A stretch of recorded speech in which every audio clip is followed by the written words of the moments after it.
আসসালামু আলাইকুম সবাইকে। যারা জয়েন করেছো তাদের সবাইকে আসসালামু আলাইকুম এবং শুভ সন্ধ্যা। আমি ডক্টর রেহনুমা তারান্নুম নিশি। আর তোমাদের আজকে আমরা প্রি মেডিকেলের একটা ক্লাস নিব, যেটা 2026-এ যারা তোমরা এইচএসসি পরীক্ষা দিবা ওদেরকে কেন্দ্র করে, মানে ওদের জন্য ক্লাসটা নেওয়া হবে। এর আগে তোমরা একটা এরকম ফ্রি ট্রায়াল ক্লাস করেছিলা, আর আজকে একটা করতেছো। তো আজকে আমরা যেটা করব সেটা একটা চ্যাপ্টারের শুরু থেকে মোটামুটি মাঝামাঝি পর্যন্ত একটা অংশ আমরা পড়াবো। সেই চ্যাপ্টারটা কোষ বিভাজন। হ্যাঁ, কোষ বিভাজনের একদম শুরু থেকে মাইটোসিস পর্যন্ত আমরা আজকে পড়ব। আমরা হুট করে কোনো একটা কিছু পড়াচ্ছি না, মানে একটা সিরিয়াল মেনটেন করে পড়াচ্ছি, যাতে করে সবার জন্য, যারাই শুনবা, পড়াটা ধরতে তোমাদের জন্য সহজ হয়। ঠিক আছে? তো আমি 1 থেকে 2 মিনিটের মধ্যে ক্লাসটা শুরু করে দিব। তোমরা যারা, ওয়ালাইকুম আসসালাম সবাইকে, যারা দেখতে পাচ্ছ, জয়েন করেছো, আমাকে একটু কাইন্ডলি জানাবা যে আমার কথাটা ক্লিয়ারলি শুনতে পাচ্ছ কিনা, আর পিছনের যেই ব্যাকগ্রাউন্ড আছে সেটা ক্লিয়ারলি দেখতে পাচ্ছ কিনা। যদি সব কিছু ঠিক থাকে তাহলে আমি ক্লাসটা শুরু করে দিব। একটু মনোযোগ দিয়ে ক্লাসটা করবা, আমি সহজ করে পড়ানোর চেষ্টা করব।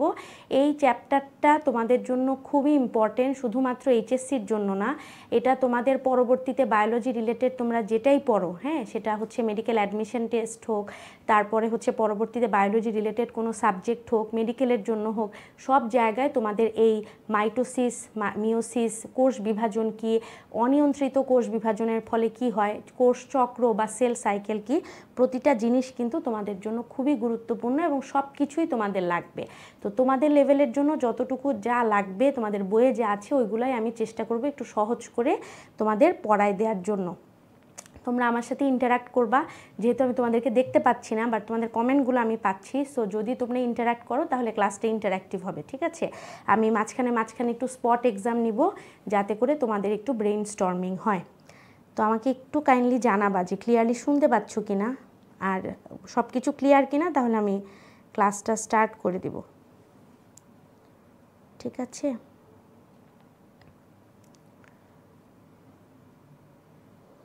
আচ্ছা, ইবনাথ যারা লিখেছো, জি শুনতে পাচ্ছ। আরও 2-1জন যদি একটু কমেন্ট করাম তাহলে ক্লাসটা অল ওকে আছে। আচ্ছা ঠিক আছে, তাহলে আমি ক্লাসটা শুরু করে দিই। হ্যাঁ, আর দেরি করি না। আমরা যতটুকু পড়বো আমরা চেষ্টা করব যাতে ক্লাসে আমাদের পড়াটা হয়ে যায়। ঠিক আছে? আমি যা পড়াবো একটু মনোযোগ দিয়ে শুনবা। তো আমাদের আজকের ক্লাসটা উদ্ভিদ বিজ্ঞানের অধ্যায় নম্বর 2, কোষ বিভাজনের শুরু থেকে মায়োসিসের পূর্ব পর্যন্ত, মানে আমরা মায়োসিস পর্যন্ত যাব না, এর আগ পর্যন্ত আমরা পড়বো। আমার পরিচয় আমি ডক্টর রেহনুমা তারান্নুম নিশি। আমি ঢাকা মেডিকেল কলেজ থেকে পাশ করেছি এবং আমি বোটানি পড়াই মেডিকোতে। আচ্ছা, এখানে একদম শুরুর পেজ, এটা আমি আর কিছু বলছি না। এখানে কিছু জিনিস লেখা আছে যে একটা কোষ থেকে দুটা কোষ হয়, কি কি মাতৃকোষকে অপত্য কোষ। এই লেখাগুলো আমি মুখে বলছি, তোমরা একটু মনোযোগ দিয়ে শুনবা। নর্মালি যেটা হয় যে আমরা কি জানি, আমরা যে বড় হয়েছি, আমরা তো প্রথমে এরকম ছিলাম না, আমরা ছোট ভ্রূণ ছিলাম, সেখান থেকে আমরা আস্তে আস্তে বড় হয়েছি, তাই না? এই যে আমাদের বড় হওয়া, মানে আমাদের যে দৈহিক বৃদ্ধি হয়, এটা কেন হয়েছে? কারণ আমাদের সবার বডি, সেটা উদ্ভিদ কোষ হোক, প্রাণী কোষ হোক, সেটা কোষ দিয়ে তৈরি হয়, তাই না? তাহলে এই যে একটা কোষ প্রথমে একটা ছিল, সেখান থেকে 2, 4টা করে বিলিয়ন ট্রিলিয়ন কোষ যে হচ্ছে, কিভাবে হচ্ছে? কোষ বিভাজন হয়ে, মানে একটা কোষ থেকে 2টা হচ্ছে, 2টা থেকে 4টা হচ্ছে। এর মানে হলো কোষের সংখ্যা বৃদ্ধির ফলে আমাদের দৈহিক বৃদ্ধি হচ্ছে, তাই না? আমরা ছোট থেকে বড় হচ্ছি। তাহলে কিভাবে আমরা এই যে ছোট থেকে বড় হচ্ছি? কোষের সংখ্যা বৃদ্ধির ফলে। আর এই সংখ্যা বৃদ্ধিটা কিভাবে হচ্ছে?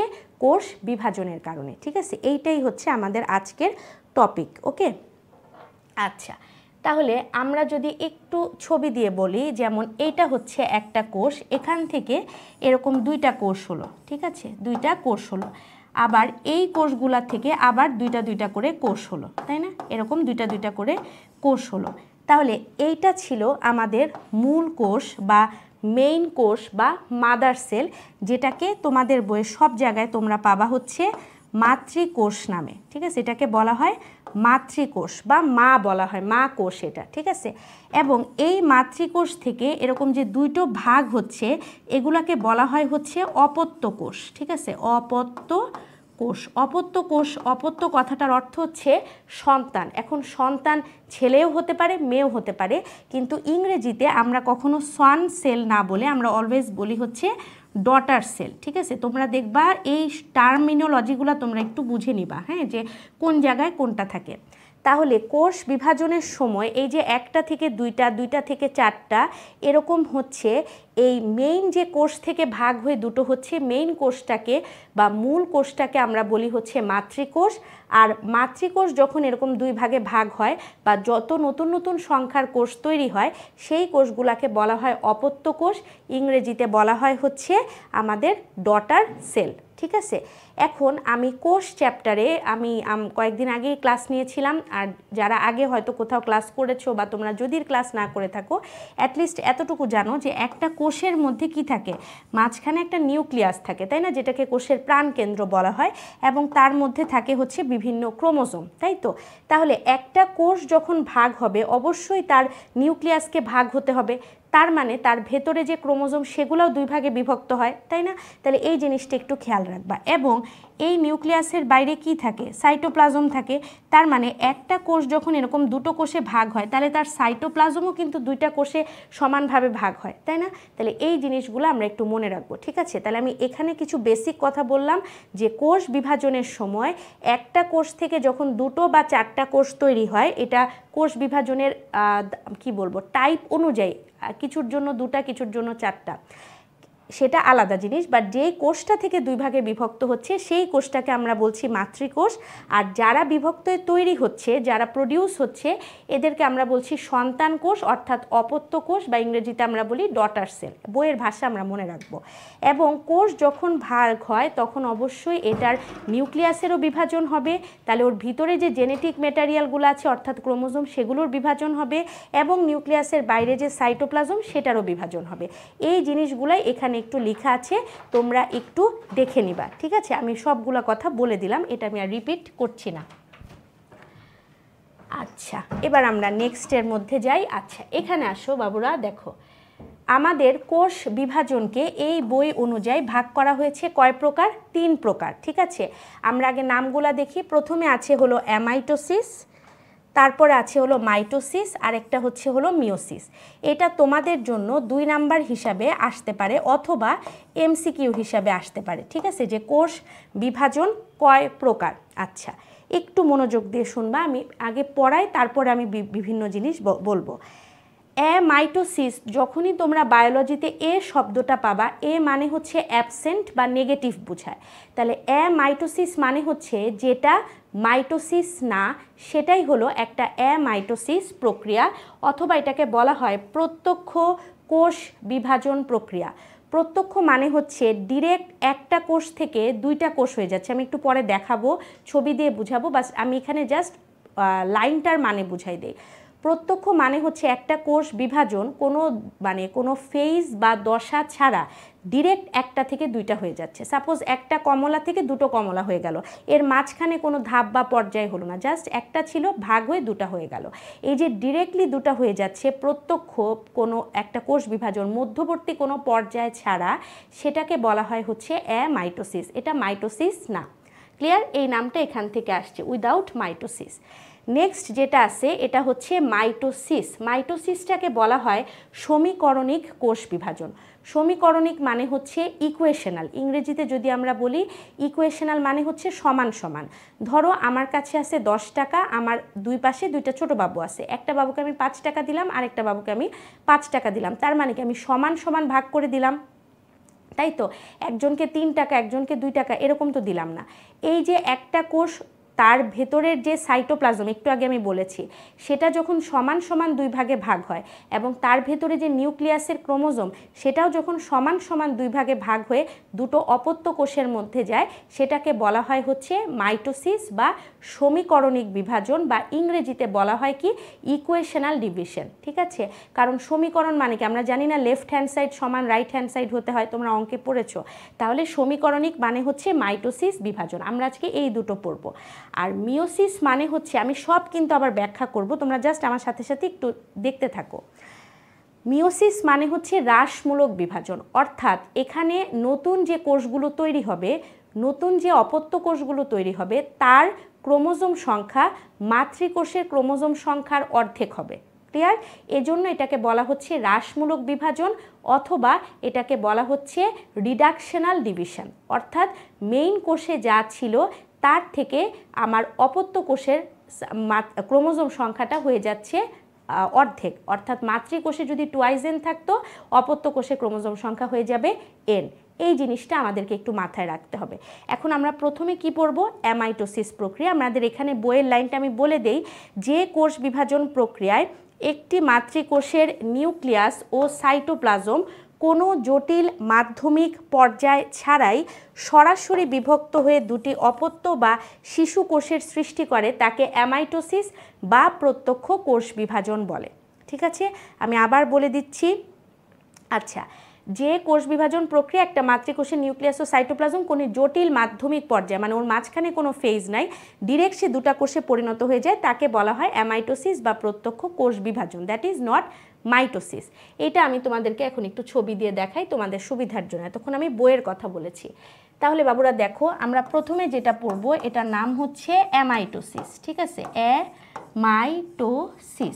আমরা কি বলেছি? একটা আমাদের মেইন কোষ থাকবে এবং মেইন কোষের অবশ্যই কি থাকে? একটা নিউক্লিয়াস থাকে।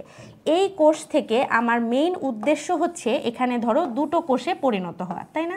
দুটা কোষে পরিণত হবে, এটাকেই তো অ্যামাইটোসিস বলা হচ্ছে। এবং এই দুইটা কোষের নিউক্লিয়াস ও ক্রোমোজোম এবং এই যে সাইটোপ্লাজম, এরা কিন্তু হুবহু মাতৃকোষ যেটা তার সমান হবে। ঠিক আছে, ক্লিয়ার? আচ্ছা, এটাকে তো মাতৃকোষ বলা হয় আর এটাকে বলা হয় হচ্ছে অপত্য কোষ। এখন বলেছে মাঝখানে ওরকম কোনো জটিল পর্যায় নেই, কিন্তু ডেফিনেটলি ভাগ হওয়ার জন্য কিছু তো হবে। কিছু হবে বলতে ও আর ওরা দুইটা কিন্তু ওর মানে এই বাচ্চাগুলা মায়ের মতোই হয়েছে, হুবহু সমান সমান। তাহলে এই সমান সমান আসার জন্য আগে মাকে একটু মোটা হয়ে নিতে হবে না? মানে ধরো আমি একটু আগে তোমাদেরকে যে বললাম যে আমার কাছে দুটো বাবু আসছে, আমি ওদেরকে 5 টাকা 5 টাকা করে ভাগ করে দিছি। জিনিসটা হচ্ছে আমি যখন 5 টাকা 5 টাকা করে ভাগ করে দিব, তার আগে আমাকে 10 টাকা বানায় নিতে হবে না? না হলে তো আমার 5 করে ভাগ করা যাবে না। ক্লিয়ার? মানে হচ্ছে আমার কাছে আছে 5 টাকা, আমার থেকে যে দুটো অপত্য কোষ তৈরি হবে আমি চাবো তাদেরও থাকবে কত? 5 টাকা 5 টাকা। কিন্তু এর জন্য আমার এই 5 টাকাকে কি করে নিতে হবে? ডাবল করে নিতে হবে না? 10 টাকা করে নিতে হবে না? ক্লিয়ার এতটুকু কথা? আচ্ছা, তাহলে এই অ্যামাইটোসিস কি করে? এই যে আমার মূল কোষটা যেটার মধ্যে আসলে 5 টাকা আছে, সে এরকম ডাবল হবে। ঠিক আছে, ডাবল হলে দেখো এখন 5 টাকা 5 টাকা, সাপোজ এটা হয়েছে 10 টাকা, জাস্ট বোঝার জন্য বলতেছি। যখন ডাবল হয় তখন মাঝখানে এরকম একটা খাঁজের তৈরি হয়। ক্লিয়ার? তাহলে এই কোষটা থেকে এখন কি দুইটা হইল না? এবং এই নিউক্লিয়াসটা যেহেতু ও এরকমভাবে যাচ্ছে, এটা এরকম লম্বা লম্বি হয়ে যায়। ঠিক আছে, নিউক্লিয়াসটা লম্বা ও সরু হয়। ক্লিয়ার? এবং এই খাঁজটা আস্তে আস্তে এরা কাছাকাছি চলে আসে। তাহলে আলটিমেটলি কি হচ্ছে? এই দুইটা কোষ থেকে আমার এই দুইটা কোষ তৈরি হয়ে যাচ্ছে। তার মানে আমি বলতে পারছি আমার অ্যামাইটোসিস প্রক্রিয়ায় একটা মাতৃকোষের নিউক্লিয়াস ও সাইটোপ্লাজম কোনো জটিল মাধ্যমিক পর্যায় ছাড়া, এটা তো কোনো জটিল কিছু না, সরাসরি দুই ভাগে বিভক্ত হয়ে দুটা অপত্য কোষে পরিণত হয়, যার নিউক্লিয়াস ও সাইটোপ্লাজম হুবহু মাতৃকোষের সমান হয়, তাকে আমরা বলছি হলো অ্যামাইটোসিস। ঠিক আছে, এবং তাহলে কি হচ্ছে? প্রথমে সমান সমান হওয়ার জন্য আগে সে নিজে একটু বড় হয়ে নিচ্ছে, বড় হয়ে নেওয়ার পরে ওর মাঝখানে সরু অংশ খাঁজের তৈরি হচ্ছে, এবং ওর যে একটা নিউক্লিয়াস ছিল সেটা যেহেতু লম্বা হচ্ছে ও দুই সাইডে চলে যাচ্ছে যাতে ইকুয়ালি দুই ভাগে ভাগ হতে পারে। তারপর ভাগ হয়ে সুন্দর করে এই প্রক্রিয়াটাকে আমরা বলছি হলো অ্যামাইটোসিস। ক্লিয়ার? আচ্ছা, এখন অ্যামাইটোসিস যে জিনিসটা, সবসময় একটা জিনিস মনে রাখবা যে বায়োলজিতে রিলেটেড জিনিসপত্র সবসময় নেগেটিভ বা পুরনো এই টাইপের জিনিসে বোঝায়। তার মানে যদি তোমরা এভাবে চিন্তা করো যে মাইটোসিস আছে আর অ্যামাইটোসিস আছে, এর মধ্যে কোনটা ভালো? Definitely mitosis. তাহলে কোনটা পচা? অ্যামাইটোসিস।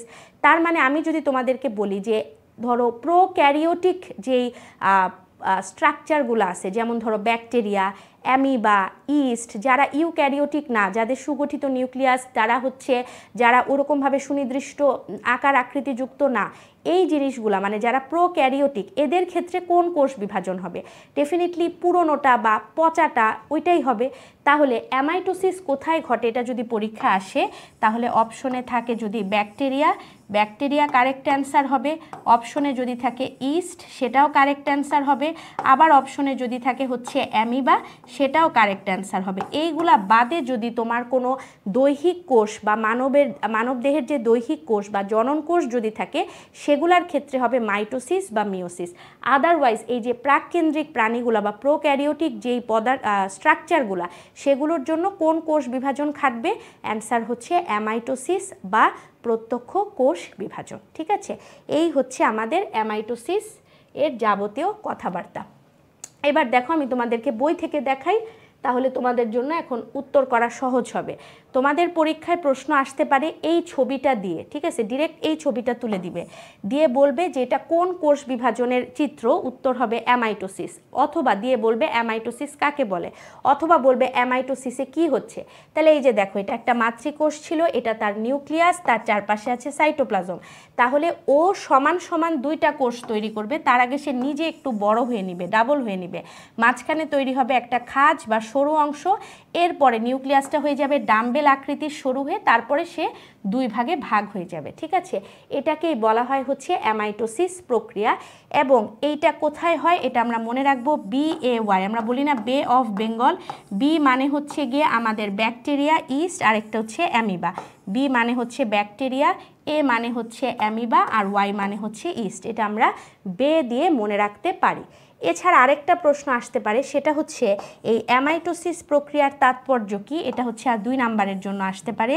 স্ট্রাসবার্গার বা স্ট্রাসবুর্গার, ওনার মতে যেটাই উচ্চারণ করো, অ্যামাইটোসিস প্রক্রিয়া থেকেই কিন্তু আসলে জটিল ও উন্নত কোষ বিভাজন পদ্ধতির উৎপত্তি হয়েছে। অর্থাৎ যারা বিজ্ঞানী ছিলেন ওরা কিন্তু প্রথমে এই ইস্ট অ্যামিবার মধ্যেই কোষ বিভাজন লক্ষ্য করেছে, যে ওদের কিভাবে কোষ বিভাজন, ওরা কিভাবে একটা থেকে দুটা হচ্ছে, ওইটা আগে তারা পেয়েছে। পেয়েই কিন্তু প্রথমে কিন্তু একটা মানুষ উন্নত জিনিস আবিষ্কার করে ফেলে না, তাই না? আগে তারা হচ্ছে কি বলে, পুরনো একটা জিনিস পায় বা সহজ একটা জিনিস পায়, এরপর কিন্তু মানুষ জটিল জিনিসে ঢুকে, তাই না? এই জিনিসটা সবসময় মনে রাখবা, হুট করে মানুষ একটা জটিল জিনিস আবিষ্কার করে ফেলে না। তাহলে সহজ জিনিস কি ছিল? অ্যামাইটোসিস, কারণ একটা থেকে দুইটা হচ্ছে, দেখলো একটা অ্যামিবা থেকে দুটো অ্যামিবা হচ্ছে, তাই না? দ্বিবিভাজন হচ্ছে। অ্যামাইটোসিসের আরেকটা নাম কিন্তু দ্বিবিভাজনও বলা হয়, হ্যাঁ, বা বাইনারি ফিশনও বলা হয়, একটা থেকে দুই ভাগ হয়ে যাওয়া।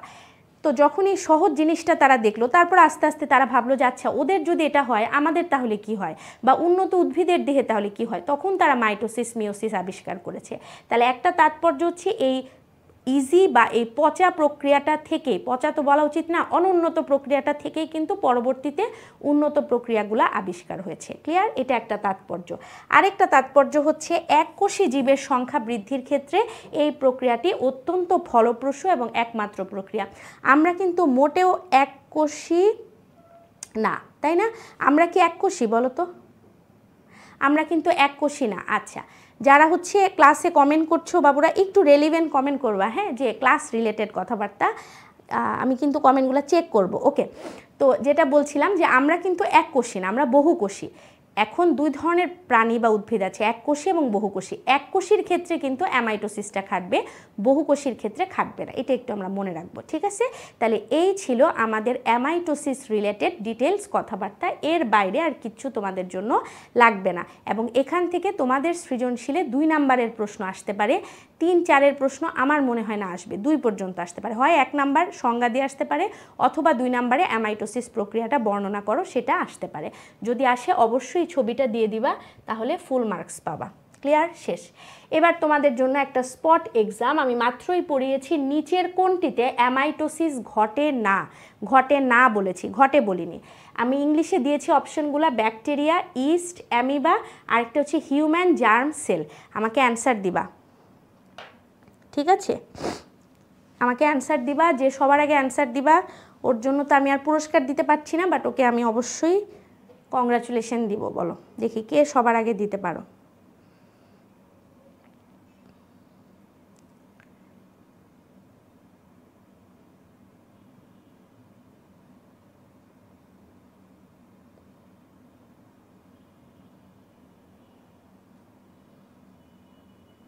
আচ্ছা, একজন লিখছে হচ্ছে তৌশিক কাজী 4, মানে 4 নাম্বার অপশন। আরেকজনের নামটা খুবই মজার, ওর নাম হচ্ছে বাস্তবতা বড়ই কঠিন, তুমিও দিয়েছো 4, থ্যাংক ইউ।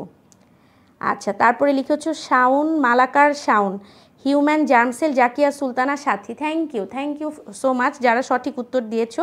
এই যে দেখছো, তাহলে ক্লাসেই কিন্তু তোমাদের পড়াটা হয়ে গেল। আমি কিন্তু এটাই বলেছি যে এককোষী উদ্ভিদ বা প্রাককেন্দ্রিক উদ্ভিদ বা প্রাণী, শুধু উদ্ভিদ না, যেহেতু বোটানি পড়াচ্ছি ওই জন্য বারবার হয়তো আমি উদ্ভিদ বলে ফেলবো, তো প্রাণী উদ্ভিদ যেটাই হোক এককোষী যদি হয় বা কোনো স্ট্রাকচার যদি বলি আমরা, ওইভাবে প্রাণী উদ্ভিদ না বলে ওদের ক্ষেত্রে অ্যামাইটোসিস হয়। আর বাকি যত আমরা বহুকোষী প্রাণী উদ্ভিদ বলি তাদের ক্ষেত্রে হচ্ছে মাইটোসিস বা মিওসিস হয়। কোথায় কোনটা হয় আমি একটু পরে তোমাদেরকে সেটা বলবো।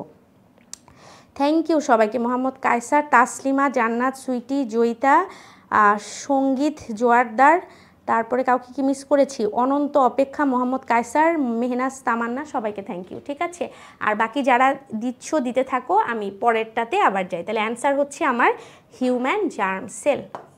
ওকে, আচ্ছা নেক্সট স্লাইডে যাই। তাহলে আমাদের অ্যামাইটোসিসটা কিন্তু শেষ। এখন দেখো আমরা অ্যামাইটোসিস, মাইটোসিস আর মিওসিস কোথায় হয়, এই ছকটা বেসিক্যালি তোমাদের ইম্পর্টেন্ট হচ্ছে এমসিকিউর জন্য, হ্যাঁ। এবং এই ছকটা আমাদের মেডিকোর যে কম্পেনিয়ন বই ওখানে আমরা দিয়ে দিয়েছি, সবগুলা বই মিলায়। যেমন হচ্ছে তোমরা হাসান স্যারের বই পড়ো, এছাড়া আজিবুর স্যারের বই আছে, আলিম স্যারের বই আছে, কোনোটাতে একটু এক্সট্রা জিনিস আছে, কোনোটাতে এক্সট্রা জিনিস নাই, হ্যাঁ। তো সব মিলায় একসাথে করে এই বক্সটা করা হয়েছে যে কোথায় কোনটা হয়। এটা মেনলি এমসিকিউ আর মেডিকেল অ্যাডমিশন টেস্টের জন্য, বা তোমাদের কোনো ফার্দার যে অ্যাডমিশন টেস্টগুলো আছে ভার্সিটির জন্য বায়োলজি রিলেটেড, ওইগুলোর জন্য ইম্পর্টেন্ট। তারপরও আমি তোমাদেরকে এটা এই জন্য পড়াচ্ছি যাতে তোমরা অ্যাটলিস্ট জানো যে কোথায় কোনটা হয়। যেমন দেখো বাবুরা, অ্যামাইটোসিস আমি বে দিয়ে মনে রাখতে বলেছি, ব্যাকটেরিয়া, অ্যামিবা, ইস্ট, সাথে হচ্ছে নীলাভ সবুজ শৈবাল, এটা একটু এক্সট্রা মনে রাখবা, ঠিক আছে। নীলাভ সবুজ শৈবাল, যেটাকে আমরা অনেক সময় সায়ানোব্যাকটেরিয়া বলি, তো এটা মনে থাকবে। আমরা এখন যেটা পড়বো এটা হচ্ছে মাইটোসিস, হ্যাঁ। আর বাকি থাকলো হচ্ছে মিওসিস।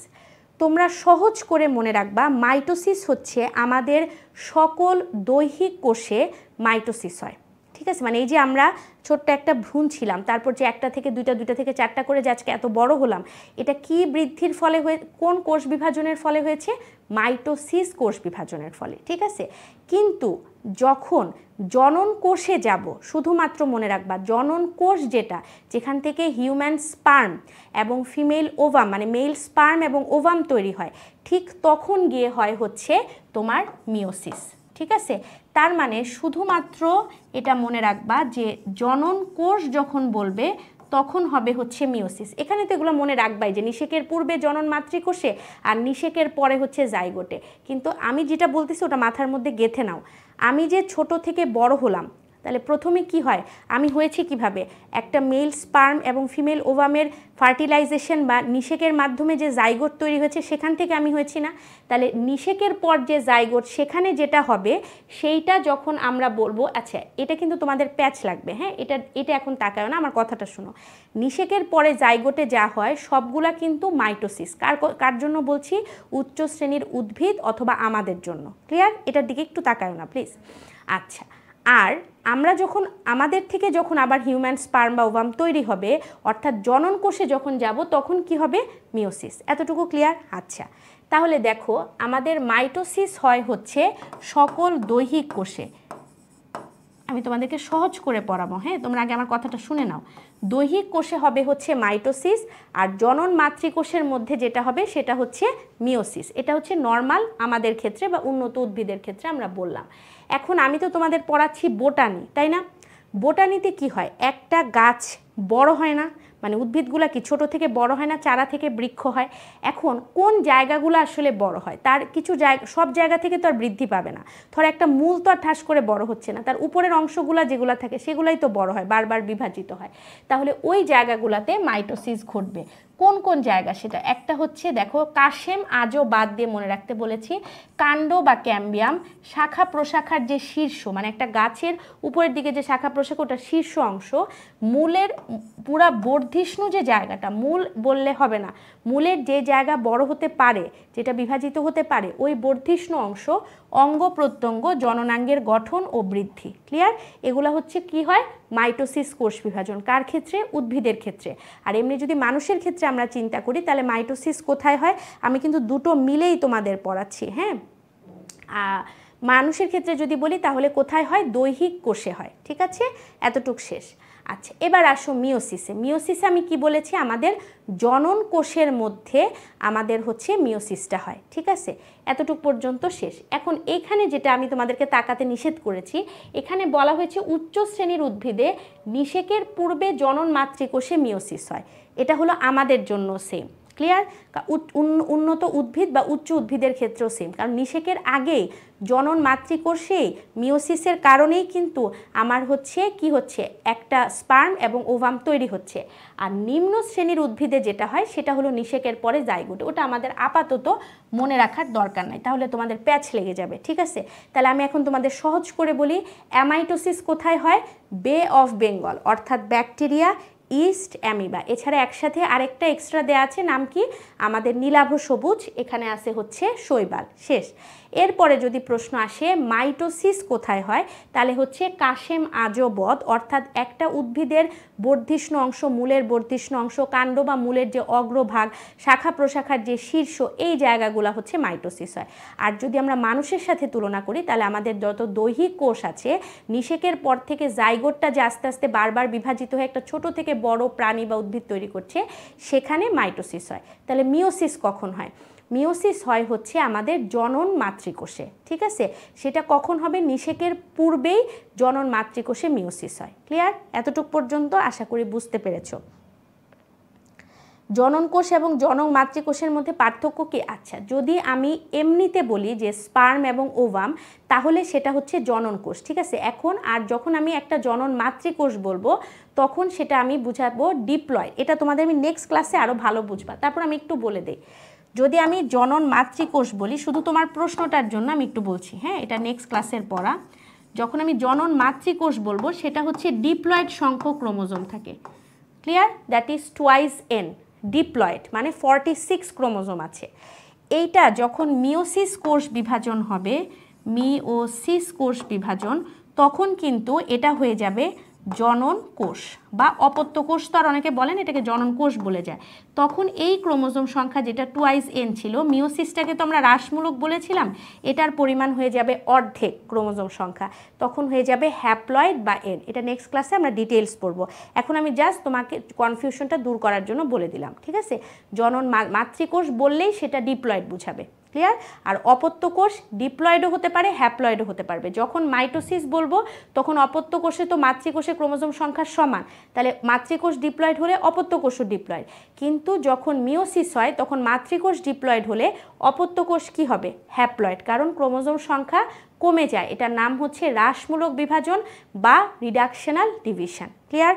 আশা করি এতটুকু পর্যন্ত বুঝতে পেরেছো। বুঝতে পেরেছো কিনা আমাকে একটু কমেন্ট করে জানাবা, তাহলে আমার জন্য সহজ হবে। একটু বলবা বুঝতে পেরেছো কিনা?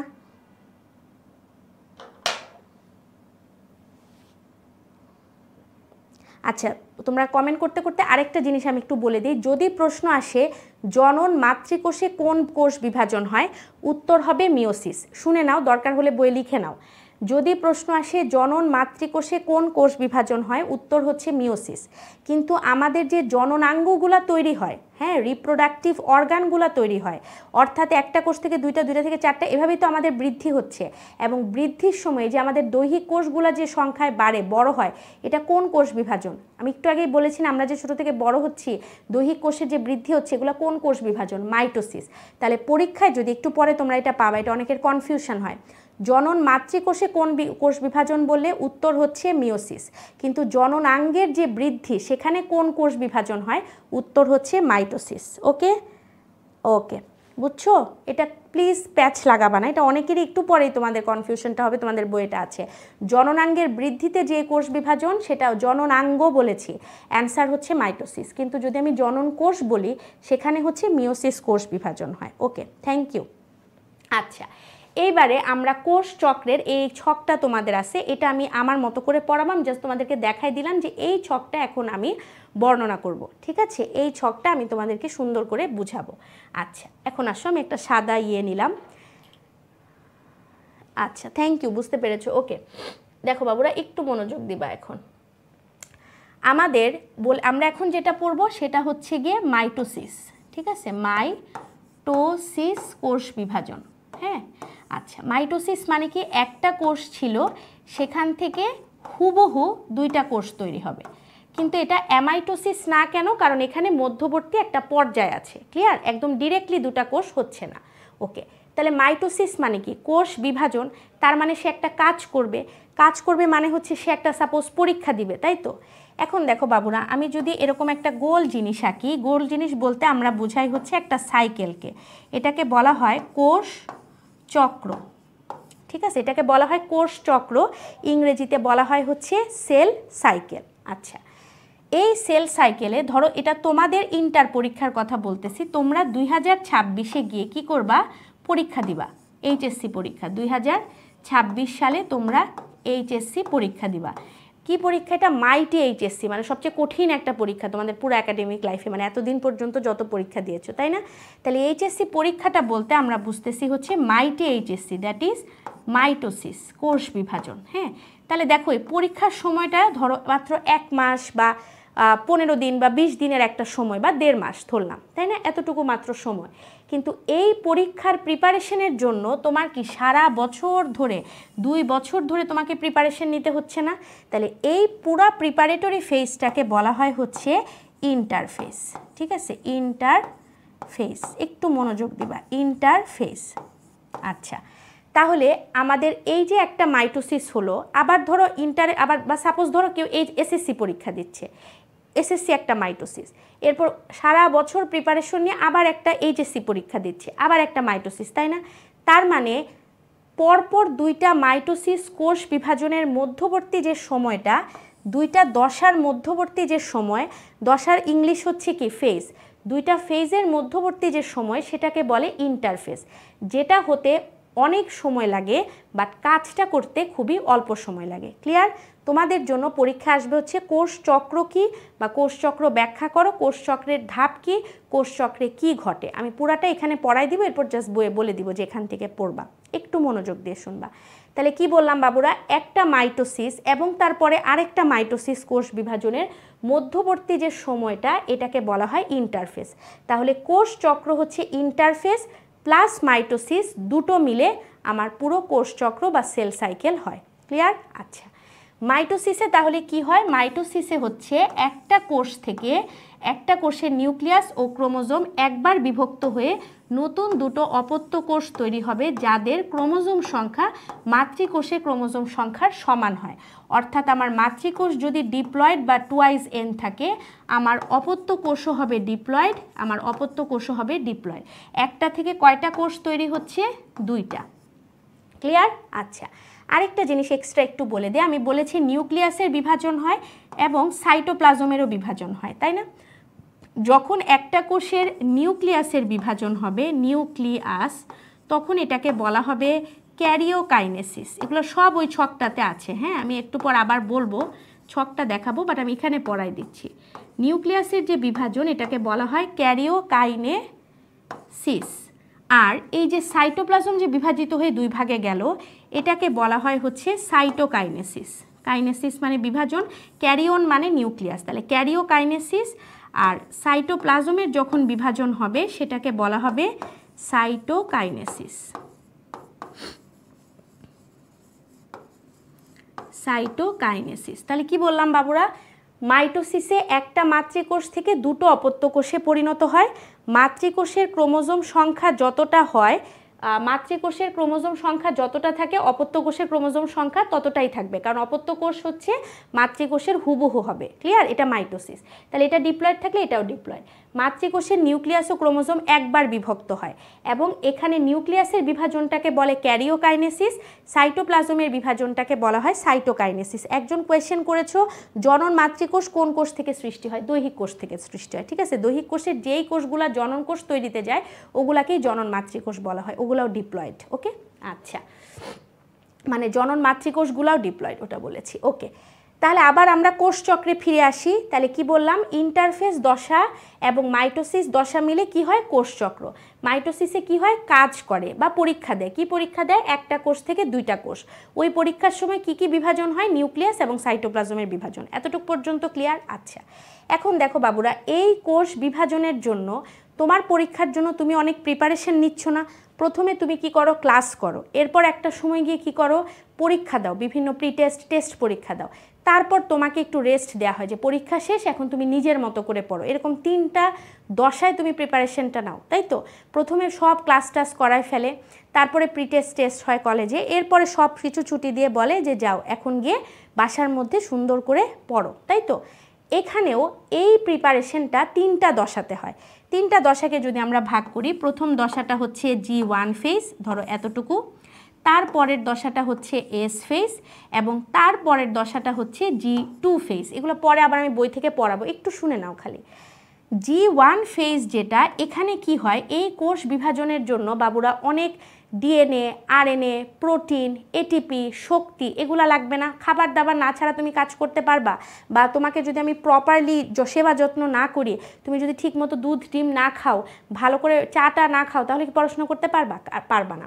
তাহলে G1 ফেজটাকে বলা হয় হচ্ছে এমন একটা দশা, যেই দশাতে আমাদের বিভিন্ন আরএনএ প্লাস বিভিন্ন প্রোটিন তৈরি হয়, ঠিক আছে? প্রোটিন, ধরো মনে রাখো যে ডিম দুধগুলা কি এক টাইপের প্রোটিন, তাহলে প্রোটিন তৈরি হয়। কোন প্রোটিনটা মেইনলি ইম্পর্টেন্ট, সেটার নাম হচ্ছে সাইক্লিন। এটা কিভাবে মনে রাখবা, এটা সেল সাইকেলের মেইন একটা প্রোটিন, তাই নাম হয়েছে সাইক্লিন। ক্লিয়ার? তাহলে G1 এই দশাতে বিভিন্ন আরএনএ এবং প্রোটিন তৈরি হয়, কেন? যাতে আমাদের মাইটোসিসে গিয়ে সে হেল্প করতে পারে। ক্লিয়ার? আচ্ছা, এরপরে কি হয়, এটার নাম হইল এস ফেজ। এস মানে হচ্ছে সিনথেটিক ফেজ, ঠিক আছে? Synthetic phase. সিনথেটিক ফেজে কি হয়, সিনথেসিস হয়। কে সিনথেসিস হয়? ডিএনএ সিনথেসিস হয়, ডিএনএ সিনথেসিস হয়, ঠিক আছে? এস মানে হচ্ছে সিনথেটিক ফেজ। তাহলে কে সিনথেসিস হয়? আচ্ছা তোমরা বাবু না, আচ্ছা আমার কাছে তো বাবুই। আচ্ছা, তাহলে ডিএনএ মানে হচ্ছে এস ফেজ মানে হচ্ছে ডিএনএ সিনথেটিক ফেজ। ওকে, তাহলে কি হচ্ছে, ডিএনএ সিনথেসিস হয়। এটা তোমাদের বইয়ে নাই, আমি জাস্ট বলে দিই। ধরো ডিএনএটা ছিল 2D সমান, হ্যাঁ, প্রথমে শুরুতে, এরপর একটা কোষ থেকে 2টা কোষ হবে না? তাহলে আমি একটু বলেছিলাম না যে যখন 2টা কোষ হয় তার আগে কোষের নিজের সংখ্যা বাড়ায় নিতে হয়, মানে নিজেকে 10 করে নিলেই তুমি 2টা বাবুকে 5 করে দিতে পারবা। তাহলে এই ডিএনএ সিনথেসিসে এই ডিএনএ নাম্বার হয়ে যায় 4D, 2D থেকে 4D হয়, ডাবল হয়, যাতে এই মাইটোসিসে গিয়ে সমান সমান 2D 2 সেলকে দিতে পারে। ক্লিয়ার? আচ্ছা, তাহলে ডিএনএ সিনথেসিসে এস ফেজে ডিএনএ সিনথেসিস হয়, অথবা তোমাদের জন্য কমন কথা হচ্ছে ডিএনএ রেপ্লিকেশন হয়, অনুলিপন হয়, ডিএনএ থেকে ডিএনএ তৈরি হয়। ওকে, কোন ফেজে হয়? এস ফেজে। এগুলো হইতে কতক্ষণ লাগে, কত পার্সেন্ট কি, এগুলো পরে আমরা বইয়ের লাইন থেকে পড়বো, এখন জাস্ট বেসিকটা বুঝে নাও। এরপরে দেখো G2 ফেজ আছে। G2 ফেজটা কার আগে আছে? মাইটোসিসের আগে। তাহলে এটাকে বলা হয় প্রি মাইটোটিক ফেজ। মাইটোসিসের আগে প্রি মাইটোসিস ফেজ। ক্লিয়ার? আচ্ছা, এখন এই প্রি মাইটোটিক ফেজে আমি বলেছি কিছু আরএনএ লাগে, প্রোটিন লাগে, এটিপি লাগে। এই G2 ফেজে তৈরি হয় হচ্ছে ATM। এ বলতে হচ্ছে এটিপি তৈরি হয়, টি বলতে হচ্ছে আমরা মনে রাখবো 2টা সেন্ট্রোজোম তৈরি হয়। একটু খালি জিনিসগুলো আনকমন লাগলেও শুনে নাও। আর এম মানে হচ্ছে মাইক্রো টিউবিউল তৈরি হয়, মাইক্রো টিউবিউল। বাবুরা একটু মনোযোগ দাও, আমার মূল কাজ হচ্ছে কোষ বিভাজন করা, দ্যাট ইজ মাইটোসিস করা। কোষ বিভাজন করার আগে প্রিপারেশনটাই হচ্ছে আমার ইন্টারফেজ দশা। প্রথম দশাটার নাম হচ্ছে G1 ফেজ। G1 ফেজটা কার আগে হচ্ছে? এস ফেজের আগে, মানে সিনথেটিক ফেজের আগে। তাহলে এটাকে বলা হয় প্রি সিনথেটিক ফেজ। এই সময় দুটো জিনিস তৈরি হয়, আরএনএ এবং প্রোটিন তৈরি হয়। মেইন প্রোটিন কোনটা আমি বলেছি, যেহেতু এটা সেল সাইকেল, প্রোটিনটার নাম হচ্ছে সাইক্লিন। শেষ? আচ্ছা, নেক্সট ফেজটার নাম হচ্ছে এস ফেজ। এস ফেজের ফুল ফর্ম হচ্ছে সিনথেটিক ফেজ। কে সিনথেসিস হয়? ডিএনএ সিনথেসিস হয়, কারণ ডিএনএর মাধ্যমেই তো আমাদের বিভিন্ন বংশগতির বৈশিষ্ট্যের যেই বৈশিষ্ট্যগুলো ডিএনএর মাধ্যমেই তো একটা কোষ থেকে আরেকটা কোষে যাচ্ছে, তাই না, যখন ভাগ হয়। তাহলে এই ডিএনএটাকে এখানে এই ফেজে সিনথেসিস হয়, বা বাংলায় বলে অনুলিপন বা রেপ্লিকেশন হয়, অর্থাৎ এদের সংখ্যাটা 2D থেকে 4D হয়, যাতে পরে গিয়ে সমান সমান ভাগে 2 কোষে সে যেতে পারে। তৃতীয় ফেজটার নাম হলো G2 ফেজ। এই G2 ফেজটা হয় মাইটোসিসের আগে, তাহলে এটাকে কি বলা হয়? Pre mitotic. তাহলে এই G2 ফেজে তৈরি হবে ATM। ATM বুথ দিয়ে মনে রাখবো। ATM এর এ মানে হচ্ছে আমার তো মাইটোসিসের জন্য অনেক শক্তি দরকার, তাহলে এ দিয়ে তৈরি হবে এটিপি শক্তি। ক্লিয়ার? আচ্ছা, তোমরা এসএসসিতে হয়তো পড়ছো কোষ বিভাজনে, জানি না পড়েছো কিনা। কোষ বিভাজনের সময় বাবুরা স্পিন্ডেল যন্ত্র বা মাকুতন্ত্রের দরকার হয় না। এই স্পিন্ডেল যন্ত্র বা মাকুতন্ত্র তৈরি হয় উদ্ভিদ কোষের ক্ষেত্রে মাইক্রোটিউবিউল দিয়ে, এম ফর মাইক্রোটিউবিউল। আর প্রাণী কোষের ক্ষেত্রে তৈরি হয় সেন্ট্রিওল দিয়ে। সেন্ট্রিওল দুইটা মিলে তৈরি হয় একটা সেন্ট্রোজোম। ক্লিয়ার? তাহলে টি মানে এখানে 2 সেন্ট্রোজোম বোঝানো হয়েছে। ক্লিয়ার? তাহলে আমি আবার বলি, এই G2 ফেজে, আর যদি এটা সহজে মনে রাখতে না পারো বা কঠিন লাগে তাহলে খালি মনে রাখো G2 ফেজে এটিপি তৈরি হয়। ক্লিয়ার? আর স্পিন্ডেল যন্ত্র গঠনকারী প্রোটিন তৈরি হয়, এতটুকু মনে রাখলেই হবে। স্পিন্ডেল যন্ত্র গঠনকারী প্রোটিনই হচ্ছে সেন্ট্রোজোম, আর ওদিকে আছে হচ্ছে মাইক্রোটিউবিউল, মানে এগুলা দিয়ে স্পিন্ডেল যন্ত্রটা তৈরি হয়। এবং স্পিন্ডেল যন্ত্র আলটিমেটলি স্পিন্ডেল যন্ত্র হচ্ছে সুতার মতো কিছু প্রোটিন দিয়ে তৈরি হয়। ক্লিয়ার? এতটুক পর্যন্ত কি কারো কোনো কনফিউশন আছে আমাকে একটু বলবা। এই হচ্ছে আমার কোষ চক্র বা সেল সাইকেল, যেটা খুবই খুবই ইম্পর্টেন্ট। হ্যাঁ, আমরা ওটা বই থেকে পড়বো, আর এরপরে আমরা মাইটোসিস দশাতে চলে যাব। এতটুক পর্যন্ত বুঝতে পেরেছো কিনা আমাকে একটু কাইন্ডলি জানাবা।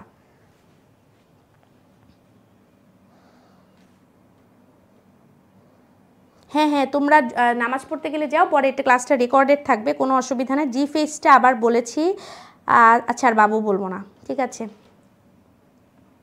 আমাকে একটু জানাবা। হ্যাঁ, মেহনাজ তামান্না লিখেছো, ক্লিয়ার ম্যাম। বাকিরা? Thank you Mehnaz. বাকিরা আমাকে একটু কাইন্ডলি জানাবা যে বুঝতে পেরেছো কিনা, কারণ এটা না বুঝতে পারলে কিন্তু আমি পরে আর মানে ফার্দার প্রসিড করতে পারবো না। হ্যাঁ, এটা বুঝে বুঝে যেতে হবে, একটু জানাও।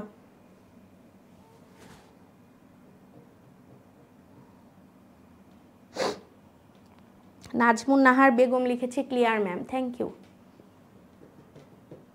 আপু বললেই হবে। হ্যাঁ, অল ক্লিয়ার, ঠিক আছে, থ্যাংক ইউ। তাহলে এই জিনিসটা তোমাদের জন্য খুবই ইম্পর্টেন্ট, খুবই খুবই খুবই ইম্পর্টেন্ট। হ্যাঁ, এখানে আমি যা বলেছি এখন আমি তোমাদের বই থেকে সব দাগায় দিব। তাহলে দেখো, এই যে আমি আগের রেকর্ড ক্লাস, হ্যাঁ পাওয়া যাবে। এস ফেজ আরেকবার বলবো, এস ফেজটা বাবু বলেছি একবার, তারপরও বলে দিচ্ছি, আবার যখন আমি দাগায় দিব তখন একবার বলে দিব না। ওকে, আচ্ছা, থ্যাংক ইউ। ওকে, আচ্ছা, তাহলে এই যে দেখো, এখন আমি তোমাদের বইয়ের সাথে যখন মিলাবো তোমাদের জন্য পড়া জিনিসটা সোজা হয়ে যাবে। কোষ চক্র, যেটাকে আমরা বলেছিলাম সেল সাইকেল, এটার দুটা ভাগ ছিল, একটা ছিল ইন্টারফেস দশা, আরেকটা ছিল কি মাইটোসিস দশা, যেখানে সে কাজটা করে। ইন্টারফেস মানে হচ্ছে তার প্রিপারেটরি ফেজটা, অর্থাৎ পরীক্ষা হওয়ার আগের পর্যন্ত যেই প্রিপারেশন সেটা। তার মানে কোষ বিভাজিত হবে না, কিন্তু বিভাজনের পূর্ব প্রস্তুতি নেবে, মানে পরীক্ষার আগের পূর্ব প্রস্তুতি। এটাতে 3টা দশা হচ্ছে। G1 দশা, যেটা সিনথেসিসের আগে হয়, ডিএনএ সিনথেসিসের আগে হয়, যেখানে প্রোটিন আর আরএনএ তৈরি হয়। এরপর আছে এস দশা, যেখানে হচ্ছে কি ডিএনএ সিনথেসিস বা রেপ্লিকেশন হয়। এরপরে G2 দশা হচ্ছে প্রি মাইটোটিক দশা, এখানে তৈরি হয় হচ্ছে ATM। এ মানে এটিপি, টি মানে হচ্ছে 2টা সেন্ট্রোজোম, এম মানে হচ্ছে মাইক্রোটিউবিউল। এরা কি কাজে লাগে? স্পিন্ডেল যন্ত্র তৈরিতে এরা সাহায্য করে। আচ্ছা, আর এম ফেজে কি হয়? একটা কোষ ভেঙে 2টা কোষ হয়। কোষের নিউক্লিয়াসও ভাগ হয়, সাইটোপ্লাজমও ভাগ হয়। নিউক্লিয়াসের বিভাজনকে বলে ক্যারিওকাইনেসিস, সাইটোপ্লাজমের বিভাজনকে বলে সাইটোকাইনেসিস। এবং এই মাইটোসিসটার 5টা দশা আছে, এটা আজকে আমরা পড়ব। প্রোফেজ, প্রোমেটাফেজ, মেটাফেজ, অ্যানাফেজ এবং টেলোফেজ। ভেরি ভেরি ইম্পর্টেন্ট, একটু পরে যাব, আগে আমরা কোষ চক্রটা শেষ করে নেই। হ্যাঁ, আচ্ছা, এরপরে যাও, এই যে দেখো, এখন আছে হচ্ছে মাইটোসিসের তোমাদের বইয়ের যে লাইন, এতক্ষণ তো আমি আমার কথা বললাম, এখন আমি একটু বইয়ের লাইনগুলো বলে দেই। এটার মাইটোসিসের আরেকটা নাম কি? সমীকরণিক বিভাজন, ইংরেজিতে যদি বলি ইকুয়েশনাল সেল ডিভিশন, একদম শুরুতেই আমি বলে দিয়েছি। এবং আদি কোষে হয়ে গিয়েছিল বা প্রাককেন্দ্রিক কোষে কি হয়েছিল?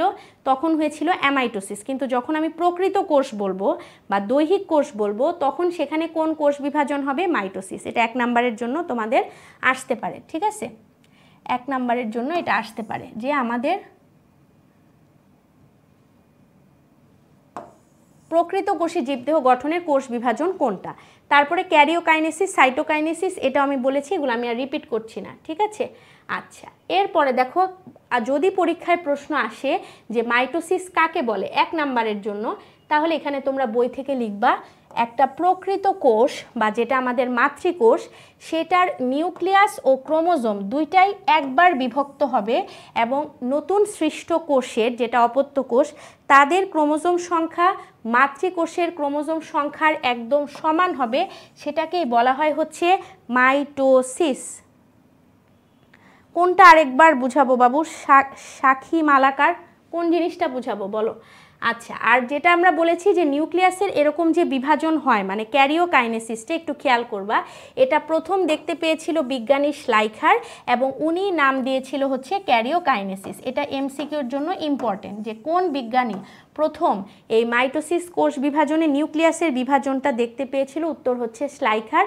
আর ওয়াল্টার ফ্লেমিং যিনি আছেন উনি হচ্ছে এটার নামকরণ করেছে মাইটোসিস, মানে একজন দেখতে পেয়েছে আরেকজন এটার নাম দিয়েছে মাইটোসিস। তাহলে দেখতে পেয়েছে হচ্ছে প্রথম শ্লাইখার এবং নামকরণ করেছে হচ্ছে এফ দিয়ে, নাম হলো ওয়াল্টার ফ্লেমিং। ঠিক আছে, তাহলে যদি পরীক্ষায় প্রশ্ন আসে প্রকৃত কোষে কোন কোষ বিভাজন হয়, উত্তর হচ্ছে মাইটোসিস। বা দৈহিক কোষে কোথায় হয়? মাইটোসিস। এরপর যদি বলে মাইটোসিস কাকে বলে, তাহলে উপর থেকে আমরা বলবো যে মাতৃকোষের নিউক্লিয়াস ও ক্রোমোজোম একবার বিভক্ত হয় এবং নতুন সৃষ্ট অপত্য কোষের ক্রোমোজোম সংখ্যা মাতৃকোষের ক্রোমোজোম সংখ্যার সমান হয়, তাকে বলা হয় মাইটোসিস কোষ বিভাজন। মাইটোসিস না দিয়ে পরীক্ষায় তোমাদের এভাবেও দিতে পারে, সেটা হচ্ছে যে সমীকরণিক বিভাজন কাকে বলে, ইকুয়েশনাল ডিভিশন কাকে বলে, এই জন্য তোমার ওই নামগুলোও জানতে হবে, নাহলে হুট করে পারবা না।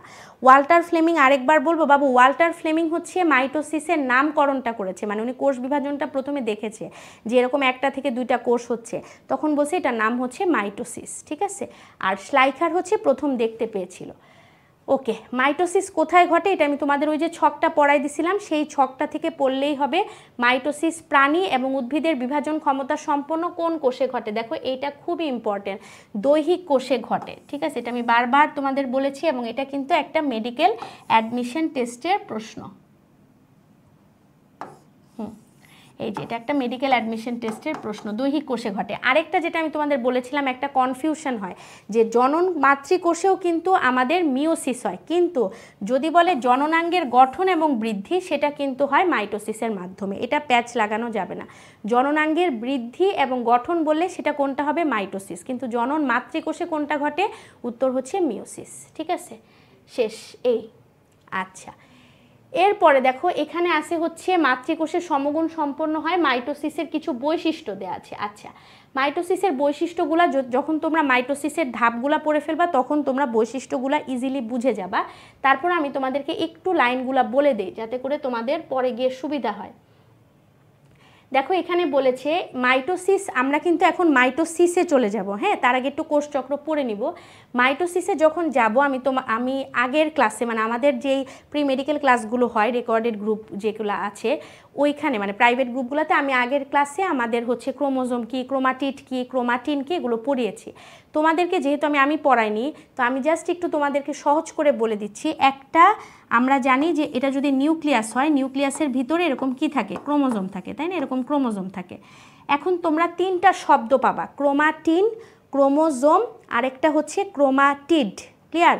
আরেকবার বলি, ক্রোমোজোম, ক্রোমাটিন, ক্রোমাটিড। যখন এরকম একদম সুতার মতো থাকবে, হ্যাঁ সুতার মতো পেঁচানো থাকবে টিনে, এভাবে মনে রাখবা, তখন হচ্ছে ক্রোমাটিন, টিন। ঠিক আছে, টিন বলা হবে ন, এবং সে কিন্তু রেস্ট নিচ্ছে, রেস্টিং ফেজে আছে, কাজ করতেছে না, এটা একটু খেয়াল রাখবা। আর যখন সে কোষ বিভাজন করতেছে, ক্লিয়ার, কোষ বিভাজন করছে মানে কাজ করছে, তখন সে এরকম ছোট বাহু বড় বাহু সম্পন্ন এরকম চারটা বাহু সম্পন্ন জিনিসে পরিণত হবে এবং সেটাকে তখন আমরা বলবো ক্রোমোজোম, যেটা মোটা ও খাটো, এবং সে সেল ডিভিশন করছে, ডিভিশনের সময় একটু মনোযোগ দিবা। আর ক্রোমাটিড যখন বলবে তখন হচ্ছে এইটাকে যদি তুমি লম্বালম্বিভাবে এভাবে ভাগ করো, এই ক্রোমোজোমটাকে লম্বালম্বিভাবে মাঝখানে যদি ভাগ করো তাহলে কি সে এরকম দুইটা ভাগে ভাগ হয়ে গেল না? এই যে দেখো দুইটা ভাগে ভাগ হয়ে গেল না, এই জিনিসটা দুইটা ভাগে ভাগ হয়ে গেল। সেন্ট্রোমিয়ারটা ভাগ হবে না, এই জন্য আলাদা হয় নাই। সেন্ট্রোমিয়ার ছাড়া এই ক্রোমোজোমের বাহুগুলা দুই ভাগে ভাগ হয়ে গেল, এটাকে বলা হবে ক্রোমাটিড, ক্রোমাটিড। ঠিক আছে, তাহলে আমি আরেকবার রিপিট করি তোমাদের জন্য। আরেকবার রিপিট করে দেই, আমরা ক্রোমাটিন, ক্রোমোজোম আর ক্রোমাটিড তিনটা শব্দ পাবো মাইটোসিস কোষ বিভাজনে। যে যখন ক্রোমোজোমগুলো লম্বা লম্বা থাকবে, সুতার মতো প্যাঁচানো, এখনও কোষ বিভাজন করছে না, রেস্টিং দশায়, তখন এগুলাকে বলা হয় ক্রোমাটিন। ক্লিয়ার? ন। আর যখন এরকম কোষ বিভাজন শুরু করবে তখন এরা খাটো এবং মোটা হয়ে যায়, 4 বাহু সম্পন্ন হয়, মাঝখানে থাকে সেন্ট্রোমিয়ার, গোল জায়গাটাকে সেন্টারে থাকে, নাম হয়েছে সেন্ট্রোমিয়ার, তখন এগুলাকে আমরা বলবো ক্রোমোজোম। এরা কোষ বিভাজন করছে। আর এই ক্রোমোজোমকে আমি যদি সেন্ট্রোমিয়ার বরাবর এরকম লম্বালম্বি 2 ভাগে ভাগ করি, সেন্ট্রোমিয়ারকে ভাগ করি নাই কিন্তু, ও বরাবর 2 ভাগে ভাগ করলে বাহুগুলো আলাদা হয়ে এই যে আলাদা আলাদা দুটো বাহু হয়ে যাচ্ছে, ঠিক আছে, মানে এরকম 2 ভাগে ভাগ হয়ে যাচ্ছে, তখন এদেরকে বলা হয় হচ্ছে লম্বালম্বিভাবে, তখন এই ক্রোমোজোমগুলোকে বলা হয় হচ্ছে ক্রোমাটিড। তার মানে একটা ক্রোমোজোম থেকে কয়টা ক্রোমাটিড হচ্ছে? 2টো ক্রোমাটিডে ভাগ হচ্ছে। ক্লিয়ার? আশা করি পরে গিয়ে জিনিসগুলো তোমরা বুঝতে পারবা, এগুলো তোমাদের আসবে। আর মাইটোসিসের বৈশিষ্ট্যের মধ্যে দেখো তাহলে অনুদৈর্ঘ্য 2টি ক্রোমাটিডে বিভক্ত হচ্ছে, একটা ক্রোমোজোম থেকে 2টা, প্রতিটি ক্রোমাটিড, এগুলা আমি পরে আবার পড়াবো। অপত্য কোষগুলো মাতৃকোষের সমগুণ সম্পন্ন হয়, এটা তো আমি বলেছি, হুবহু একই রকম হবে, তাই না? এবং তাদের ক্রোমোজোম সংখ্যাও মাতৃকোষের ক্রোমোজোম সংখ্যার সমান থাকবে। এবং অপত্য কোষের ক্রোমোজোম সংখ্যা, এই যে দেখো, এটা কিন্তু একটা অ্যাডমিশন টেস্টের কোয়েশ্চেন, যদি বলতো অর্ধেক হয়ে যায় তাহলে সেটা হয়তো মিওসিস কোষ বিভাজন। এবং অপত্য কোষ যখন বেড়ে যায় তখনও কিন্তু সেটা মাতৃকোষের সমান আয়তনের হয়, মানে যখন বৃদ্ধি পায় তখন। ক্লিয়ার? ওকে, সো এগুলো হচ্ছে মাইটোসিসের কিছু বৈশিষ্ট্য। এরপরে দেখো তোমাদের জন্য একটা স্পট এক্সাম আছে, নিউক্লিয়াসের সমীকরণিক বিভাজন। খেয়াল করবা, সমীকরণিক মানে কি? মাইটোসিস প্রথম কোন বিজ্ঞানী দেখতে পান, এটা কিন্তু নামকরণ বলেনি। দেখি কে সবার আগে অ্যান্সার দিতে পারে।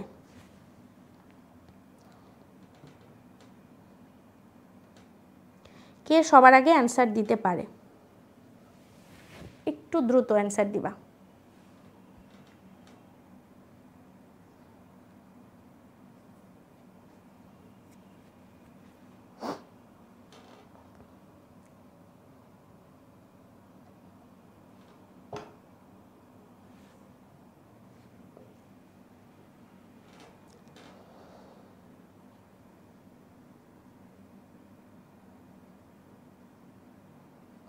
অনেকেই দিছো না, জাকিয়া সুলতানা, সাথী, বৃষ্টি, মেহনাজ, জান্নাতুল, মোহাম্মদ আব্দুর রহমান, ফ্লেমিং বলেছো। বাবু ফ্লেমিং তো নামকরণ করেছিল, আমি বলেছি না, একজন জিনিসটা দেখেছে আরেকজন গিয়ে জিনিসটার নামকরণ করেছে, যে নাম দিয়েছে সে হচ্ছে ফ্লেমিং, আর যে সবার আগে দেখেছে সে হচ্ছে শ্লাইখার। তাহলে অ্যান্সার হবে 4 শ্লাইখার। ঠিক আছে, যারা ফ্লেমিং লিখেছো একটু খেয়াল করে শুনে নিও আরেকবার, হ্যাঁ, ক্লাসটা, তাহলেই হবে। তাহলে অ্যান্সারটা হবে হচ্ছে শ্লাইখার, কোনো অসুবিধা নেই। যারা ঠিক উত্তর দিয়েছো ওদেরকেও থ্যাংক ইউ, যারা ভুল করছো ওদেরকেও থ্যাংক ইউ, কারণ তুমি যেটা ভুল করছো এটাই তোমার পরে গিয়ে মনে থাকবে। ওকে, তাহলে অ্যান্সারটা হবে হচ্ছে শ্লাইখার। আচ্ছা, এবার আমরা নেক্সট স্লাইডে চলে যাচ্ছি। আমরা এখন একটু দ্রুত পড়ে ফেলবো। দেখো, কোষ চক্র ইন্টারফেস, এটা কিন্তু আমি তোমাদের পড়াই ফেলছি, এখন আমি তোমাদের বই থেকে শুধু দাগায় দিব। হ্যাঁ, কোষ চক্র ও ইন্টারফেজ মানে হচ্ছে, আমরা ইন্টারফেজের মধ্যে বলেছিলাম যে ইন্টারফেজ দশাটা হচ্ছে প্রিপারেটরি দশা, তাহলে কোষ সৃষ্টি হওয়া, এর বৃদ্ধি এবং পরবর্তীতে যে ভাগ হচ্ছে, এই 3টি কাজ যেই চক্রের মাধ্যমে সম্পন্ন হয় তাকেই বলে কোষ চক্র। কোষ চক্রের প্রথম প্রস্তাব করেছেন হাওয়ার্ড ও পেল্ক, এই নামটা একটু আমরা মনে রাখবো, হাওয়ার্ড ও পেল্ক কোষ চক্রের প্রস্তাব করেন। ঠিক আছে, এবং একটা প্রাপ্তবয়স্ক ব্যক্তির দেহে কত কোষ থাকে দেখো, 100 ট্রিলিয়ন, মাই গড, অনেকগুলা, কোটি কোটি, লক্ষ লক্ষ। ঠিক আছে, আচ্ছা, আরেকটা জিনিস দেখো এখানে একটু বলে দিছে, নর্মালি কিন্তু আমাদের কোষ বিভাজন হতেই থাকে, 1টা থেকে 2টা, 2টা থেকে 4টা, তাই বলি কি আমাদের সব কোষ বিভাজিত হয়? হয় না। আমাদের যেই স্নায়ু কোষ আছে না, আমাদের ব্রেইন যে সেল, স্নায়ু কোষ, এটা কিন্তু আমাদের সব সময় কোষ বিভাজিত হয় না, ও আমাদের জন্মের পরে একটা পোস্টন্যাটাল লাইফে যে সে আর বিভাজিত হতে পারে না। কারণ নর্মালি কি হয়, কোষ বিভাজন হলে যখন নতুন কোষ তৈরি হয় তখন পুরনো কোষগুলো চলে যায়। এখন আমাদের স্নায়ু কোষের মধ্যে তো আমাদের মেমোরিগুলো জমা থাকে, তো ওই কোষগুলো যদি চলে যায় তাহলে মেমোরিগুলো চলে যাবে, এই জন্য স্নায়ু কোষগুলো কিন্তু কোষ বিভাজিত হয় না। ক্লিয়ার? এটা একটু আমরা খেয়াল রাখবো। আরও কিছু জিনিস আছে যেগুলা মানে নর্মালি কোষ বিভাজিত হয় না, এগুলাকে পার্মানেন্ট সেল বলে। তাহলে যেই কোষগুলা প্রতিনিয়ত মাইটোসিস প্রক্রিয়া একটা থেকে দুইটা, দুইটা থেকে চারটে এভাবে বারবার বিভাজিত হচ্ছে, যেমন তোমাদেরকে যদি আমি সহজ করে বলি, আমাদের স্কিনের ক্ষেত্রে দেখো, ধরো আমাদের শীতকালে ত্বক ফেটে যায় না, তারপর আবার ওটা আগের মতো হয়ে যায় না, তার মানে কি ওখানে নতুন নতুন আবার কোষ তৈরি হচ্ছে, তাই তো আমরা বলি না আবার চামড়া উঠতেছে, নতুন চামড়া উঠতেছে, এর মানে কি নতুন নতুন কোষ তৈরি হচ্ছে। তার মানে আমাদের স্কিনের যে কোষগুলা চামড়ার কোষ, তারা কিন্তু কোষ বিভাজিত হতে পারে, কোষ বিভাজন ক্ষমতা সম্পন্ন। তাহলে কারা কোষ বিভাজন ক্ষমতা সম্পন্ন না? এর মধ্যে একটা হচ্ছে আমাদের পূর্ণাঙ্গ লাল রক্তকোষ বা আরবিসি, আমাদের মাসেল সেল বা যেটা আমাদের পেশি কোষ, এই যে আমরা সালমান খানের বাইসেপস ট্রাইসেপস দেখি এগুলা। তারপরে হচ্ছে আমাদের ব্রেইনের, যেটা আমি তোমাদের উদাহরণ দিয়ে বললাম, স্নায়ু কোষ। আরেকটা হচ্ছে তোমাদের টিস্যু চ্যাপ্টারে উদ্ভিদের স্থায়ী টিস্যু, ভাজক টিস্যু আছে, উদ্ভিদের স্থায়ী কোষ কিছু আছে, ওইগুলা। ক্লিয়ার? তাহলে যদি পরীক্ষায় প্রশ্ন আসে না সেন্ট্রোমিয়ার দুই ভাগে ভাগ হয় না, ওই জন্যই তো একসাথে জোড়া লাগানো থাকে, সেন্ট্রোমিয়ার ভাগ হবে মাইটোসিসে, যে আমি একটু পরে পড়াবো বাবু এটা। তাহলে দেখো আমি আরেকবার বলে দিচ্ছি, কোষচক্র থেকে 3টা লাইন দাগাই দিছি। প্রথম কোষচক্র প্রস্তাব করেছে হাওয়ার্ড ও পেল্ক। একজন প্রাপ্তবয়স্ক ব্যক্তির দেহে কয়টা কোষ থাকে? 100 ট্রিলিয়ন কোষ। এবং কোন কোন কোষগুলা পার্মানেন্ট সেল বলা হয়? পার্মানেন্ট মানে ওদের যা বিভাজন হওয়ার হয়ে গেছে, পার্মানেন্ট বিভাজন হয়ে গেছে, আর নতুন করে বিভাজন হবে না। 4টা অপশন আছে, পূর্ণাঙ্গ লাল কোষ, তারপরে হচ্ছে পেশি কোষ, আমাদের ব্রেইন সেল বা নিউরন বা স্নায়ু কোষ, আর উদ্ভিদের ক্ষেত্রে হচ্ছে কিছু স্থায়ী কোষ। ঠিক আছে, শেষ। তাহলে এখান থেকে আমরা এগুলা পড়ে ফেললাম।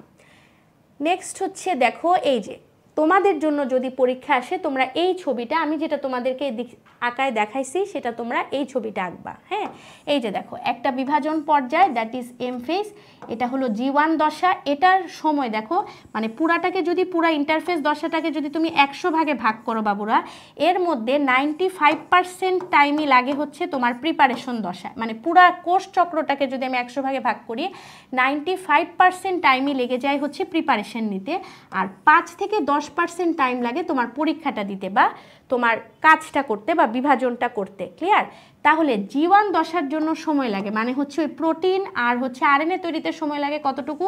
30 থেকে 40%। আর এস দশা বা ডিএনএ প্রতিলিপনে অনেক সময় লাগে, সেটা কত? 30 থেকে 50%। আর G2 দশা, যেটা বিভাজনের আগে হয়, যেখানে এটিএম তৈরি হয় পড়িয়েছিলাম, সেটা হতে সময় লাগে মাত্র 10 থেকে 20%। ক্লিয়ার? তাহলে আমি আরেকবার বলি, পুরা কোষ চক্র, যেটা দেখো হাওয়ার্ড ও পেল্ক বিজ্ঞানীর নামে লেখা হয়েছে, এটার 2টা দশা আছে, একটা হচ্ছে ইন্টারফেস বা প্রস্তুতি পর্যায়, আরেকটা হচ্ছে কোষ বিভাজন বা মাইটোসিস পর্যায়। ইন্টারফেস মানে প্রিপারেশন নিতেই তোমার 95% সময় চলে যায়, আর কাজটা করতে যায় হচ্ছে 5 থেকে 10%। এই ইন্টারফেসের 3টা দশা হচ্ছে G1S আর G2 দশা। G1 এ টাইম লাগে 30 থেকে 40, G2 তে লাগে, এস দশাতে লাগে 30 থেকে 50, আর G2 তে লাগে হচ্ছে 10 থেকে 20%। এই কথাগুলাই তোমাদের এখানে লেখা আছে, তোমরা একটু পড়ে নিবা। আমি এগুলা আর এখান থেকে দাগাই দিচ্ছি না, আমি সব তোমাদেরকে ওই ছবিটা পড়ানোর সময় বলে দিয়েছি। ঠিক আছে বাবুরা? আবার বাবু বলে ফেললাম, আমার আসলে বাবু বলার অভ্যাস আছে এই জন্য। ঠিক আছে, আচ্ছা। এরপরে দেখো, এই যে তোমাদের আমি G1 দশাতে কি হয়, এস দশাতে কি হয়, যা যা পড়িয়েছি এগুলো এখন তোমাদের বই থেকে একটু দাগাই দিই। দেখো বাবু, ইন্টারফেস যে দশাটা আছে, এম ফেজের আগে যে দশাটা, সেটাই তো ইন্টারফেস দশা, এবং এই দশাটা কিন্তু বহু দীর্ঘ। এটা মূলত একটা প্রস্তুতিমূলক একটা দশা। হ্যাঁ, তো প্রথম যে দশাটা আছে, এটার নাম কি ছিল? G1 দশা। এই G1 বলতে আসলে কি বোঝায়? গ্যাপ বোঝায়। এই যে বিভিন্ন গ্যাপ যে আছে, সেই গ্যাপটা বোঝায়। তাহলে এটা হচ্ছে গ্যাপ 1 ফেজ। এবং এখানে আমি বলেছিলাম মেইনলি তৈরি হয় কি? আরএনএ, আর তৈরি হয় কি? তোমাদের একটা প্রোটিন, তাই তো? প্রোটিনের মধ্যে কোন প্রোটিনটার কথা বলেছিলাম? বিভিন্ন প্রোটিন তৈরি হয়, যার মধ্যে মেইনলি যে প্রোটিনটা, সেটা যেহেতু সাইকেলের প্রোটিন, সেল সাইকেলের নাম হচ্ছে সাইক্লিন।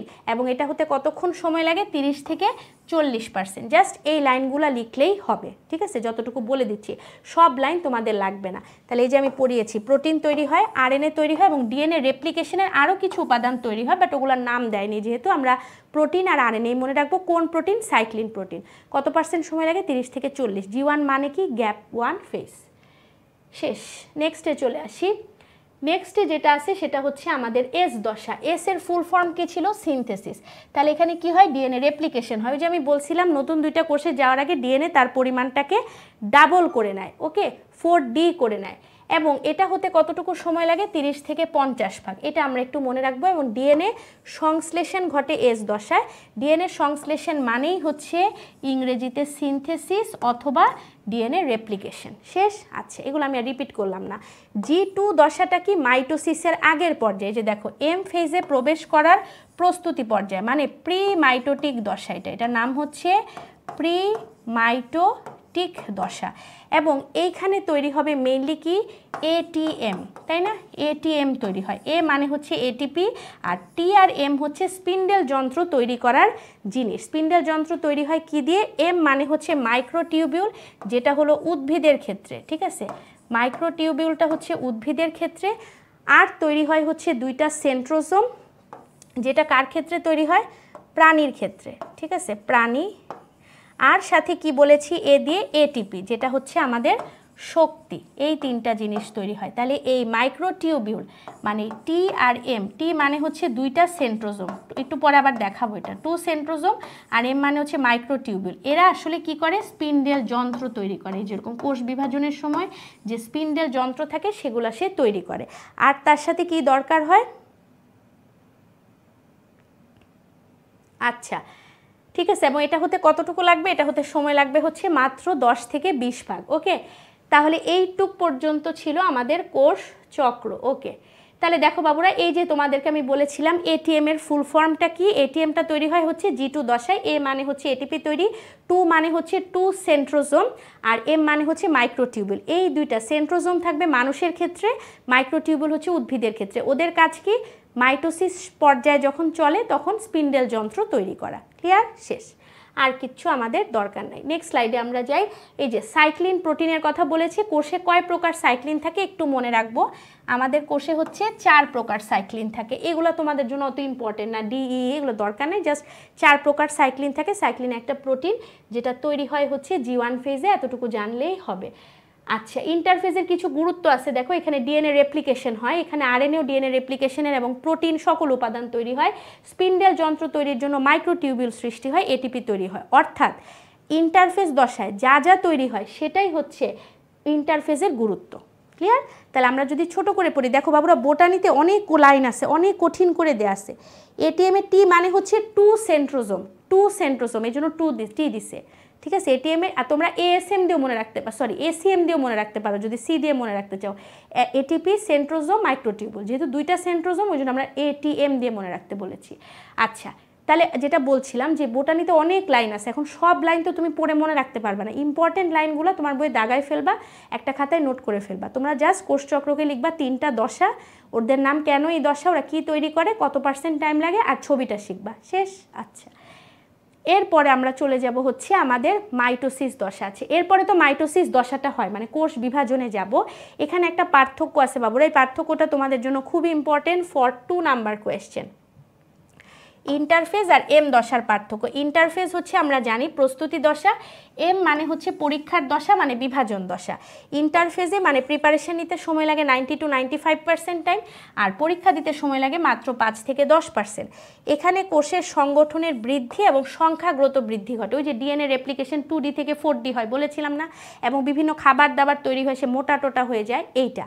আর এখানে হয় হচ্ছে কোষীয় সংগঠনের বিস্তার ও বিভাজন ঘটে, ঠিক আছে? মানে কোষটা 2 ভাগে ভাগ হয়, একটা থেকে 2 ভাগে ভাগ হয়। আর এই দশায় বংশগতীয় বস্তু ক্রোমাটিন হিসেবে থাকে।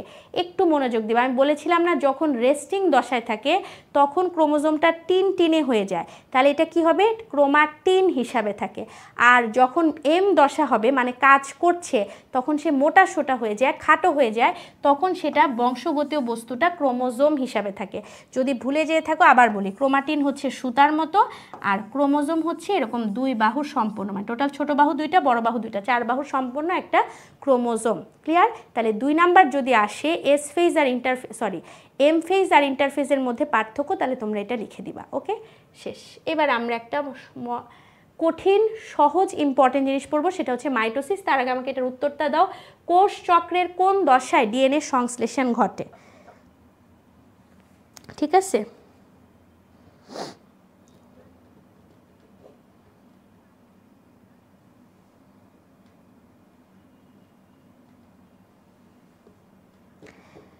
বাবুরা মনোযোগ দাও, ক্লাসে মনোযোগ দাও, দিয়ে আমাকে হচ্ছে তোমরা এখানে বলো যে কি জানি বলতে গেলাম, এই প্রশ্নের উত্তরটা দাও। কোষ চক্রের কোন দশায় ডিএনএ সংশ্লেষণ ঘটে?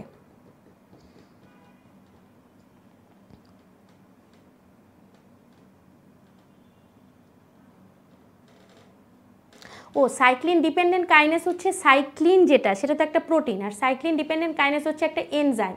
তো ওইগুলোর জন্য কি হয়, কোষ বিভাজনটা ত্বরান্বিত হয়, মানে দ্রুত কোষ বিভাজন, একটা থেকে দুইটা, দুইটা থেকে চারটে, এগুলো খুব ডিটেলস জিনিসপত্র, ওগুলো অতটুকু লাগবে না, জাস্ট মনে রাখবা সাইক্লিন হচ্ছে একটা প্রোটিন, ওই প্রোটিন রিলেটেড যে এনজাইম কোষ আমাদের বিভাজনে হেল্প করে সেটার নামই হচ্ছে সাইক্লিন ডিপেন্ডেন্ট কাইনেস। এতে কোষ বিভাজনটাকে সে এক্সিলারেট বা ত্বরান্বিত করে।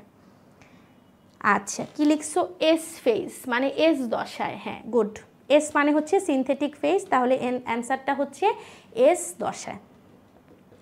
থ্যাংক ইউ সবাইকে যারা অ্যান্সার দিচ্ছ। এখন আমরা লাস্ট টপিকে চলে যাব, তার আগে একটু দেখে নেই আর কিছু আছে কিনা। তাহলে অ্যান্সারটা হচ্ছে আমাদের এস দশা, ঠিক আছে, থ্যাংক ইউ। আচ্ছা, এবার আসো আমরা এখন মাইটোসিস পড়ব। মাইটোসিস পড়ানোর আগে আমি 2 মিনিট তোমাদের পুরো পড়াটা একবার রিক্যাপিচুলেট করে দিচ্ছি, মানে মাইটোসিসটা একবার বলে দিচ্ছি। আমরা বলেছিলাম মাইটোসিস মানে হচ্ছে, আচ্ছা আমরা বলেছিলাম হ্যাঁ, আমরা বলেছিলাম মাইটোসিস মানে হচ্ছে একটা কোষ থেকে কয়টা কোষ তৈরি হবে? দুটো অপত্য কোষ তৈরি হবে, তাই না?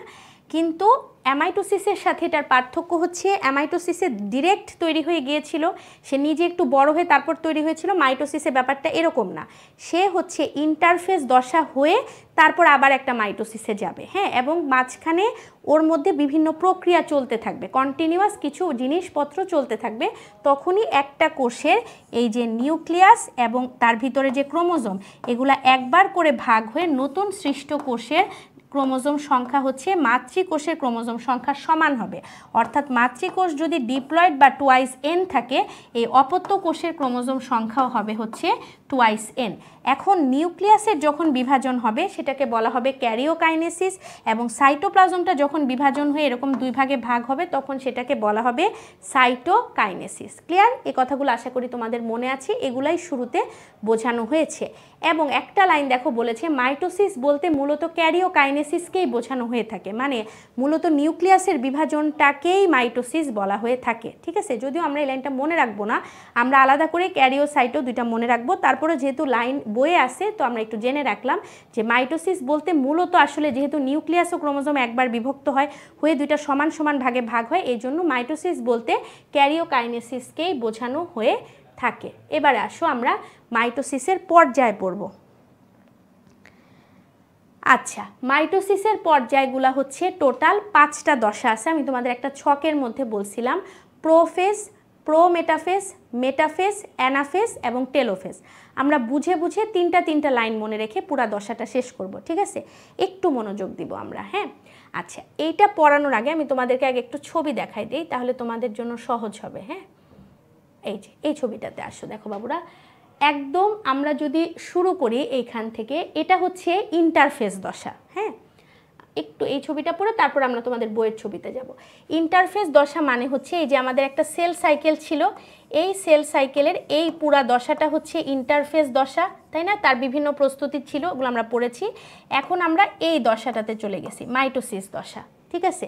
মাইটোসিস দশার প্রথম পর্যায়টার নাম হচ্ছে প্রোফেজ, ঠিক আছে? প্রোফেজ, ফেজ মানে দশা, দশার প্রথমেই যেটা আছে সেটাই হচ্ছে প্রোফেজ। আচ্ছা, প্রোফেজ দশাতে কি হয় দেখো, এটা ধরো একটা কোষ, একটু মনোযোগ দিবা, এই কোষের এই জায়গাটা হচ্ছে কি নিউক্লিয়াস, ঠিক আছে? এই নিউক্লিয়াসের ভিতরে এই যে বেগুনি জিনিসগুলা দেখতে পাচ্ছ, এগুলা কি? তার ক্রোমোজোম। এখনো কিন্তু বাবুরা কোষ বিভাজনে ঢুকে নাই, তাহলে কি আমরা ক্রোমোজোম বলবো না ক্রোমাটিন বলবো? আমাকে একটু উত্তর দাও, বলো।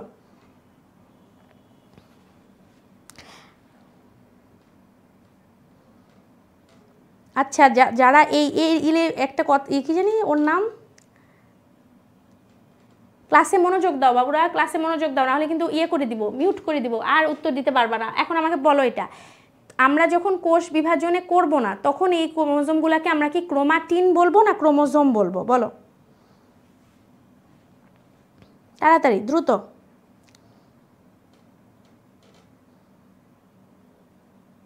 আমি কি ক্রোমাটিন বলবো না ক্রোমোজোম বলবো? ভেরি গুড, জাকিয়া সুলতানার সাথে যে মনোযোগ দিয়ে যারা ক্লাস করছো ওরা ঠিকই উত্তর দিতে পারবা। তাহলে এখন তুমি নিউক্লিয়াসের মধ্যে মানে প্রথম দশায়, এখনও তো সে কোষ বিভাজনে ঢুকে নাই, প্রথম দশায় তুমি যে ক্রোমোজোমগুলোকে দেখতেছো তারা হচ্ছে এরকম টিন টিনের সুতার মতো থাকবে, হ্যাঁ, এদেরকে বলা হবে ক্রোমাটিন। তারপরে শুরুতে কি হবে, মানে এই ক্রোমাটিনটা এই প্রোফেজের শেষের দিকে গিয়ে আস্তে আস্তে ওরা জল বিয়োজন করবে, মানে পানিগুলাকে হারায় ফেলবে, ডিহাইড্রেশন হবে, হয়ে তারা এরকম মোটা মোটা ক্রোমোজোমে পরিণত হবে। ঠিক আছে, তাহলে প্রোফেজ হচ্ছে শুরুর দশা, এই দশায় ক্রোমোজোমে পরিণত হয়, মানে খাটো মোটা হওয়া শুরু করে দেয় ক্রোমাটিন যেগুলো সুতার মতো ছিল সেগুলা। এবং এখানে তো একটা কোষ আছে তাই না, এখান থেকে কয়টা কোষে পরিণত হতে হবে? দুইটা। তাহলে কোষে পরিণত হলে এই যে দুইটা কোষের মধ্যে এই নিউক্লিয়াসটাকে দুই ভাগে ভাগ হতে হবে, এই ক্রোমোজোমগুলোকে দুইটা কোষের মধ্যে যেতে হবে, তাহলে এই যে নিউক্লিয়ার মেমব্রেনটা আছে সেটাকে তো বিলুপ্ত হতে হবে, তাহলে তো সে ভাগ হতে পারবে না। তাহলে এই পর্যায়ের শেষের দিকে এই যে নিউক্লিয়ার মেমব্রেন এবং নিউক্লিওলাস নামক একটা জিনিস থাকে মাঝখানে, সেটা বিলুপ্তি ঘটতে থাকে। ঠিক আছে, মানে বিলুপ্তি ঘটা শুরু করে, এখনও বিলুপ্ত হয় নাই। সো এই হচ্ছে প্রোফেজে। আমরা আবার বইয়ের লাইন পড়বো, আমি যতটুকু বললাম সেটা মনে রাখো। প্রথম দশার নাম প্রোফেজ, বিভাজন মাত্র শুরু করেছে, ক্রোমাটিন যেটা সেটা জল বিয়োজন মানে পানি বাদ দিয়ে মোটা ক্রোমোজোমে পরিণত হওয়া শুরু করেছে। নিউক্লিয়ার মেমব্রেন যেটা হচ্ছে তার নিউক্লিয়াসের আবরণ এবং নিউক্লিওলাসের বিলুপ্তি ঘটা শুরু করবে। কেন? কারণ তাকে তো আলটিমেটলি দুই ভাগে ভাগ হতে হবে, শুধু একটা আবরণের মধ্যে থাকলে পারবে না ভাগ হতে। এই জিনিসগুলা যে দশায় ঘটে তার নাম হচ্ছে প্রোফেজ। ক্লিয়ার? আচ্ছা, এরপরে চলে আসো সেকেন্ড দশা, নাম হচ্ছে প্রোমেটাফেজ। দেখো উপরে লেখা আছে প্রো মেটাফেজ, তার মানে এর পরের দশাটা হচ্ছে মেটাফেজ। তাহলে মেটাফেজের আগের যে দশা সেটাই প্রোমেটাফেজ। আচ্ছা, এখন আমি যদি এখানে তোমাদের ছবি দিয়ে দেখাই, ধরো এটা আমার একটা কোষ, হ্যাঁ, এই কোষের মধ্যে এরকম করে স্পিন্ডেল যন্ত্রের আবির্ভাব হচ্ছে, স্পিন্ডেল যন্ত্রের আবির্ভাব হচ্ছে। স্পিন্ডেল যন্ত্র কি দিয়ে তৈরি হয় আমি তোমাদের একটু আগে বলেছি, উদ্ভিদ কোষে হচ্ছে মাইক্রোটিউবিউল থেকে তৈরি হয়, প্রাণী কোষে হচ্ছে সেন্ট্রোজোম বা সেন্ট্রিওল থেকে তৈরি হয়, তাই না? আচ্ছা, এবং এই যে তোমার ক্রোমোজোমগুলো আছে বাবু, এখন কিন্তু ক্রোমোজোমগুলো এরকম আছে, হ্যাঁ, এই যে ক্রোমোজোমগুলো খুব মনোযোগ দিবা। এই ক্রোমোজোমের এগুলা হচ্ছে খাটো বাহু, এগুলা হচ্ছে লম্বা বাহু, আর এই গোল অংশটাকে বলা হয় কি? সেন্ট্রোমিয়ার। কি বলা হয়? সেন্ট্রোমিয়ার। না হলে ও তো ভাগ হতে পারবে না, মানে ও যদি মোটা না হয়, মোটা। আচ্ছা, কেন? ক্রোমাটিন থাকলে কি হতো বাবু? এগুলো মোটা হয়, মোটা হওয়ার পরে যখন ওরা বিভাজনে যায় তখন ওদেরকে বিভিন্ন রঞ্জন পদার্থ দিয়ে মাইক্রোস্কোপের নিচে দেখতে হয়, তা না হলে আমরা কিন্তু খালি চোখে ক্রোমোজোম দেখতে পারবো না। সো মাইক্রোস্কোপের নিচে দেখার জন্য ওদেরকে ক্রোমোজোম যেটা আছে বিভাজন করতে হবে, এবং বিভাজনের সময় ওদেরকে আমরা যখন বিভিন্ন স্টেইন দিব তখন এগুলাকে আন্ডার দ্য মাইক্রোস্কোপ দেখা যায়। ক্লিয়ার? আচ্ছা, এখন তাহলে আমি কি বলছি, এই প্রোমেটাফেজে জাস্ট একটা কথা মনে রাখবো, এখানে স্পিন্ডেল যন্ত্রের আবির্ভাব ঘটে। স্পিন্ডেল যন্ত্র, এটাকে বাংলায় বলা হয় হচ্ছে মাকুতন্ত্র। ক্লিয়ার? এই স্পিন্ডেল যন্ত্রের মধ্যে এই যে আমার ক্রোমোজোমগুলো আছে যেটা নিউক্লিয়াসের মধ্যে ছিল, তারা এসে এসে এরকম জোড়া লাগে। ঠিক আছে, যে এরকম জোড়া লাগে, এরকম করে জোড়া লাগে, দেখো বিভিন্ন জায়গায় জোড়া লাগতেছে, কারণ এখন তোর মধ্যে নিউক্লিয়ার মেমব্রেনগুলো বিলুপ্ত হয়ে গেছে, ও তার এক জায়গায় আবদ্ধ নয়, ছড়াই গেছে, এরকম স্পিন্ডেল যন্ত্রের মধ্যে জোড়া লাগতেছে। কোন জায়গাটা জোড়া লাগবে? এই যে গোল সেন্ট্রোমিয়ারটা আছে, আমি যদি আবার তোমাদেরকে এখানে দেখাই, দেখো এই যে সেন্ট্রোমিয়ারটা আছে, এখানে কাইনেটোকোর নামক একটা প্রোটিন আছে, কাইনেটোকোর। এই প্রোটিন দিয়ে ওই সুতার মধ্যে ওরা জোড়া লাগবে। কোন সুতা? মাকুতন্তু বা স্পিন্ডেল যন্ত্র। এবং এই যে যখন জোড়া লাগলো এতটুকু পর্যন্ত হচ্ছে প্রোমেটাফেজ। ক্লিয়ার এতটুকু? আচ্ছা, এরপরে চলে আসো মেটাফেজ দশা, এটার নাম হচ্ছে মেটাফেজ দশা। খুব ইম্পর্টেন্ট।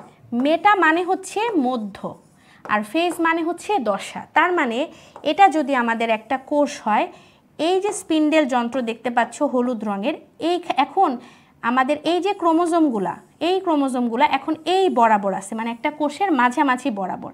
এইটাকে বলা হয় ইকুয়েটোরাল প্লেন। ইকুয়েটোরাল plane,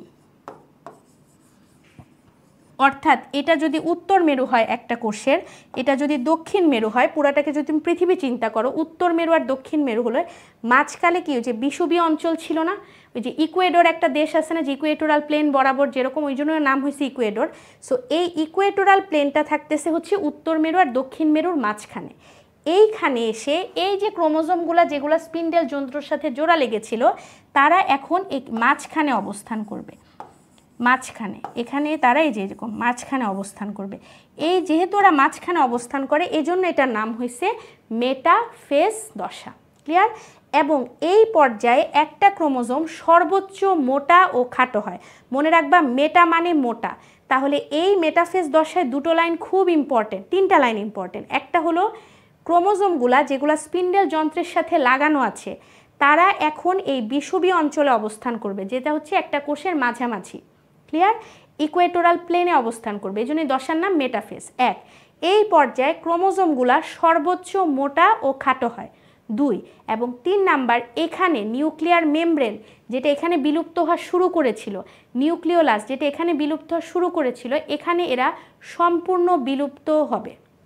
clear? এই তিনটা লাইন খুবই খুবই খুবই ইম্পর্টেন্ট। আমি আবার বলতেছি, ক্রোমোজোমগুলো মাঝামাঝি অবস্থান করছে, এরা সর্বোচ্চ খাটো মোটা হচ্ছে এবং এখানে যে নিউক্লিয়ার মেমব্রেন ও নিউক্লিওলাস বিলুপ্ত হওয়া শুরু করেছিল সেটা এখানে সম্পূর্ণ বিলুপ্ত হয়ে যাবে।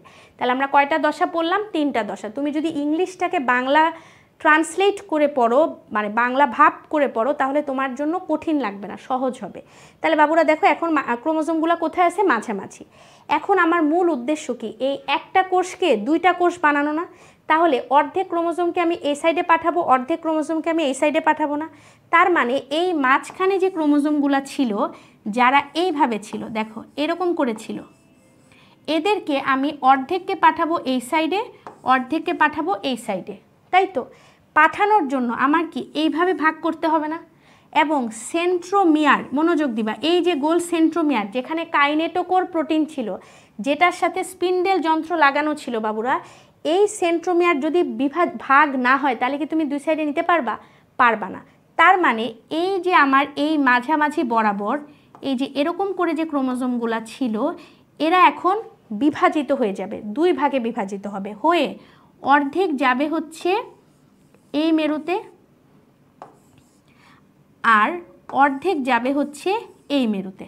ক্লিয়ার? তাহলে সবগুলা ক্রোমোজোম সেন্ট্রোমিয়ার বরাবর বিভাজিত হবে। আমি যখন ক্রোমাটিডে ভাগ করছিলাম তখন কিন্তু বলেছিলাম যে সেন্ট্রোমিয়ার বিভাজিত হবে না, জাস্ট বাহুগুলা বিভাজিত হয়, কিন্তু এখানে সেন্ট্রোমিয়ার বিভাজিত হবে, এই জন্য আলাদা হয়ে গেছে। অর্ধেক যাবে উত্তর মেরুতে, ধরো 46টা ছিল, 23টা যাবে উত্তর মেরুতে, 23টা যাবে দক্ষিণ মেরুতে। তার মানে কি একটা কোষ থেকে যে 2টা অপত্য কোষ তৈরি হবে, সমান সমান ক্রোমোজোম পেল না? ক্লিয়ার? বুঝতে পারছো? আচ্ছা, এরপরে দেখো, তাহলে এই সরি ভুল বললাম, 46টা যাবে আর এক সাইডে হচ্ছে 46টা যাবে, মানে সমান সমান যাবে। 23 হলে তো মিওসিস হয়ে যেত। তাহলে এই যে 2 ভাগে ভাগ হচ্ছে, 46 যাবে এই ভাগে, 46 যাবে এই ভাগে, জাস্ট ক্রোমোজোমের ইয়েটা ভাগ হয়ে যাচ্ছে, সেন্ট্রোমিয়ারটা 2 ভাগে ভাগ হচ্ছে। আচ্ছা, তাহলে 46টা যাচ্ছে এই ভাগে, 46টা যাচ্ছে এই ভাগে। এখন দেখো, এই যে যখন এরা যাওয়া শেষ করে, মানে মেরুতে যখন চলে যায়, তখন সেন্ট্রোমিয়ারটা থাকে সামনের দিকে আর বাহুগুলা থাকে হচ্ছে পিছনের দিকে। মানে সেন্ট্রোমিয়ারের মুখ হবে, সেন্ট্রোমিয়ার মানে বুঝছো তো, এই যে 2 বাহুর মাঝখানে যেটা, সেন্ট্রোমিয়ারটা হবে মেরুমুখী আর বাহু 2টা হবে মেরু থেকে বিপরীতমুখী। এই যে 2টা বাহু হচ্ছে পিছনের দিকে আর সেন্ট্রোমিয়ারটা হচ্ছে আমাদের উত্তর মেরু বা দক্ষিণ মেরুর দিকে। ক্লিয়ার? যেই মাত্র ক্রোমোজোমগুলা এখানে গিয়ে অবস্থান করবে, মানে মেরুতে, তখনই অ্যানাফেজ দশার সমাপ্তি ঘটবে। তাহলে এই যে দশাটা আমরা এতক্ষণ পড়লাম, এটার নাম হচ্ছে অ্যানাফেজ দশা। অ্যানার সাথে আসলে এই কাজের মিল নাই, জাস্ট এখানে বোঝানো হয়েছে অ্যানাফেজ দশাতে 2টা 2 সাইডে গিয়ে ওই অপোজিট পোলে গিয়ে অবস্থান নেবে। কারা? ক্রোমোজোম সমান সমান ভাগ হবে। ক্লিয়ার? এজন্যই মাতৃকোষে ক্রোমোজোম সংখ্যা অপত্য কোষে ক্রোমোজোম সংখ্যার, মানে অপত্য কোষে ক্রোমোজোম সংখ্যা মাতৃকোষে ক্রোমোজোম সংখ্যার সমান হবে। এই পর্যন্ত আশা করি বুঝছো। এখন দেখো, ওরা তো চলে গেছে, দেখো এরা এখন এই সাইডে অবস্থান করতেছে, এরা এই সাইডে অবস্থান করতেছে। এখন কি হচ্ছে? নিউক্লিয়াসের বিভাজন তো হয়ে গেছে বাবু, তাই না? এখন বাকি আছে কি? এই যে হালকা কালারের সাইটোপ্লাজম, এই সাইটোপ্লাজমগুলো এরকম ভিতরের দিকে খাজের মতো হবে, অনেকটা অ্যামাইটোসিসে যেরকম হয়েছিল সেরকমই খাজ হয়ে হয়ে এই জায়গাটা সরু হয়ে যাবে এবং এখানে প্লাজমা মেমব্রেনের আবির্ভাব ঘটবে। দেখো, এগুলা তো নিউক্লিয়ার মেমব্রেন, তাই না? এই নিউক্লিয়ার মেমব্রেন এখানে বিলুপ্ত হয়ে গেছিল না? তাহলে এখানে আবার আসতে হবে না, না হলে তো তোমার নিউক্লিয়াসটা ছড়াই ছিটায় আছে।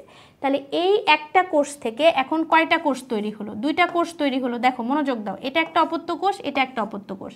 এটার ক্রোমোজোম সংখ্যা ছিল 46, এটা তো এখন আছে হচ্ছে 46 বা ধরো 2n যদি আমি ধরি, এটাতেও আছে 2n, সমান সমান ভাগ হয়েছে।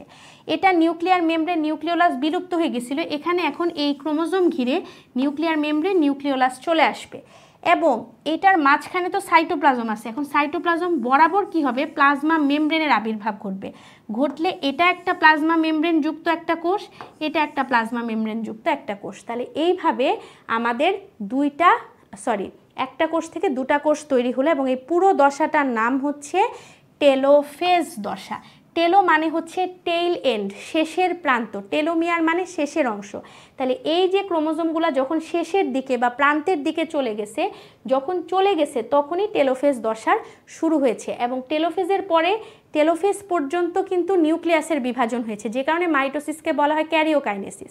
যাওয়ার পরে কিন্তু এই যে সাইটোপ্লাজম দুই ভাগে ভাগ হয়েছে, এই জন্য একসাথে লিখেছে টেলোফেজ অ্যান্ড সাইটোকাইনেসিস। শেষ। এই হচ্ছে আমার মাইটোসিস দশা। না বাবু, নিউক্লিওলাস আর নিউক্লিয়ার মেমব্রেন মোটেও এক জিনিস না, আমি বলছি। এতটুকু পর্যন্ত কি তোমরা বুঝতে পেরেছো? আমাকে একটু কমেন্ট করে জানাও, আমি আবার জিনিসটা তোমাদের বইয়ের সাথে মিলাই দিব। ধরো এটা একটা কোষ, হ্যাঁ, এই যে এটা হচ্ছে নিউক্লিয়াস, ঠিক আছে? এই নিউক্লিয়াসের ভিতরে যেটা থাকে এটা হচ্ছে নিউক্লিওলাস। এটা হচ্ছে নিউক্লিয়াস, আর এই গোল্লাটা হচ্ছে নিউক্লিওলাস বা নিউক্লিয়াসের বাবু, নিউক্লিওএলিউএস। আর এই যে মেমব্রেনটা, এটার নাম হইল নিউক্লিয়ার মেমব্রেন। তো এই জিনিসটার বিলুপ্তি ঘটে, এই জিনিসটারও বিলুপ্তি ঘটে। তখন এই ক্রোমোজোমগুলো এই যে একটা কোষের দুই সাইডে চলে যায়, পরে কোষটা যখন দুই ভাগে ভাগ হয় সুন্দর মতো, তারা এই সাইডে আর এই সাইডে চলে আসতে পারে। বুঝতে পেরেছো? আশা করি বুঝতে পেরেছো। আবার বলতেছি, নিউক্লিয়াসের ভিতরে যেটা থাকে সেটা নিউক্লিওলাস, বাইরের আবরণের নাম নিউক্লিয়ার মেমব্রেন। দুটা জিনিসই কোষ বিভাজনের শুরুতে বিলুপ্ত হয়ে যায়, পরে যখন দুটা কোষ হয়ে যায়, দুটা কোষের ক্রোমোজোম আলাদা হয়ে যায়, তখন ওর মধ্যে আবার এদের আবির্ভাব ঘটে। ওকে, আচ্ছা, এখন তোমরা কি বলো? তোমাদের কোনো কনফিউশন থাকলে বলো, এখন আমি তোমাদের জাস্ট বইয়ের সাথে সাথে মিলায় দাগাই দিব।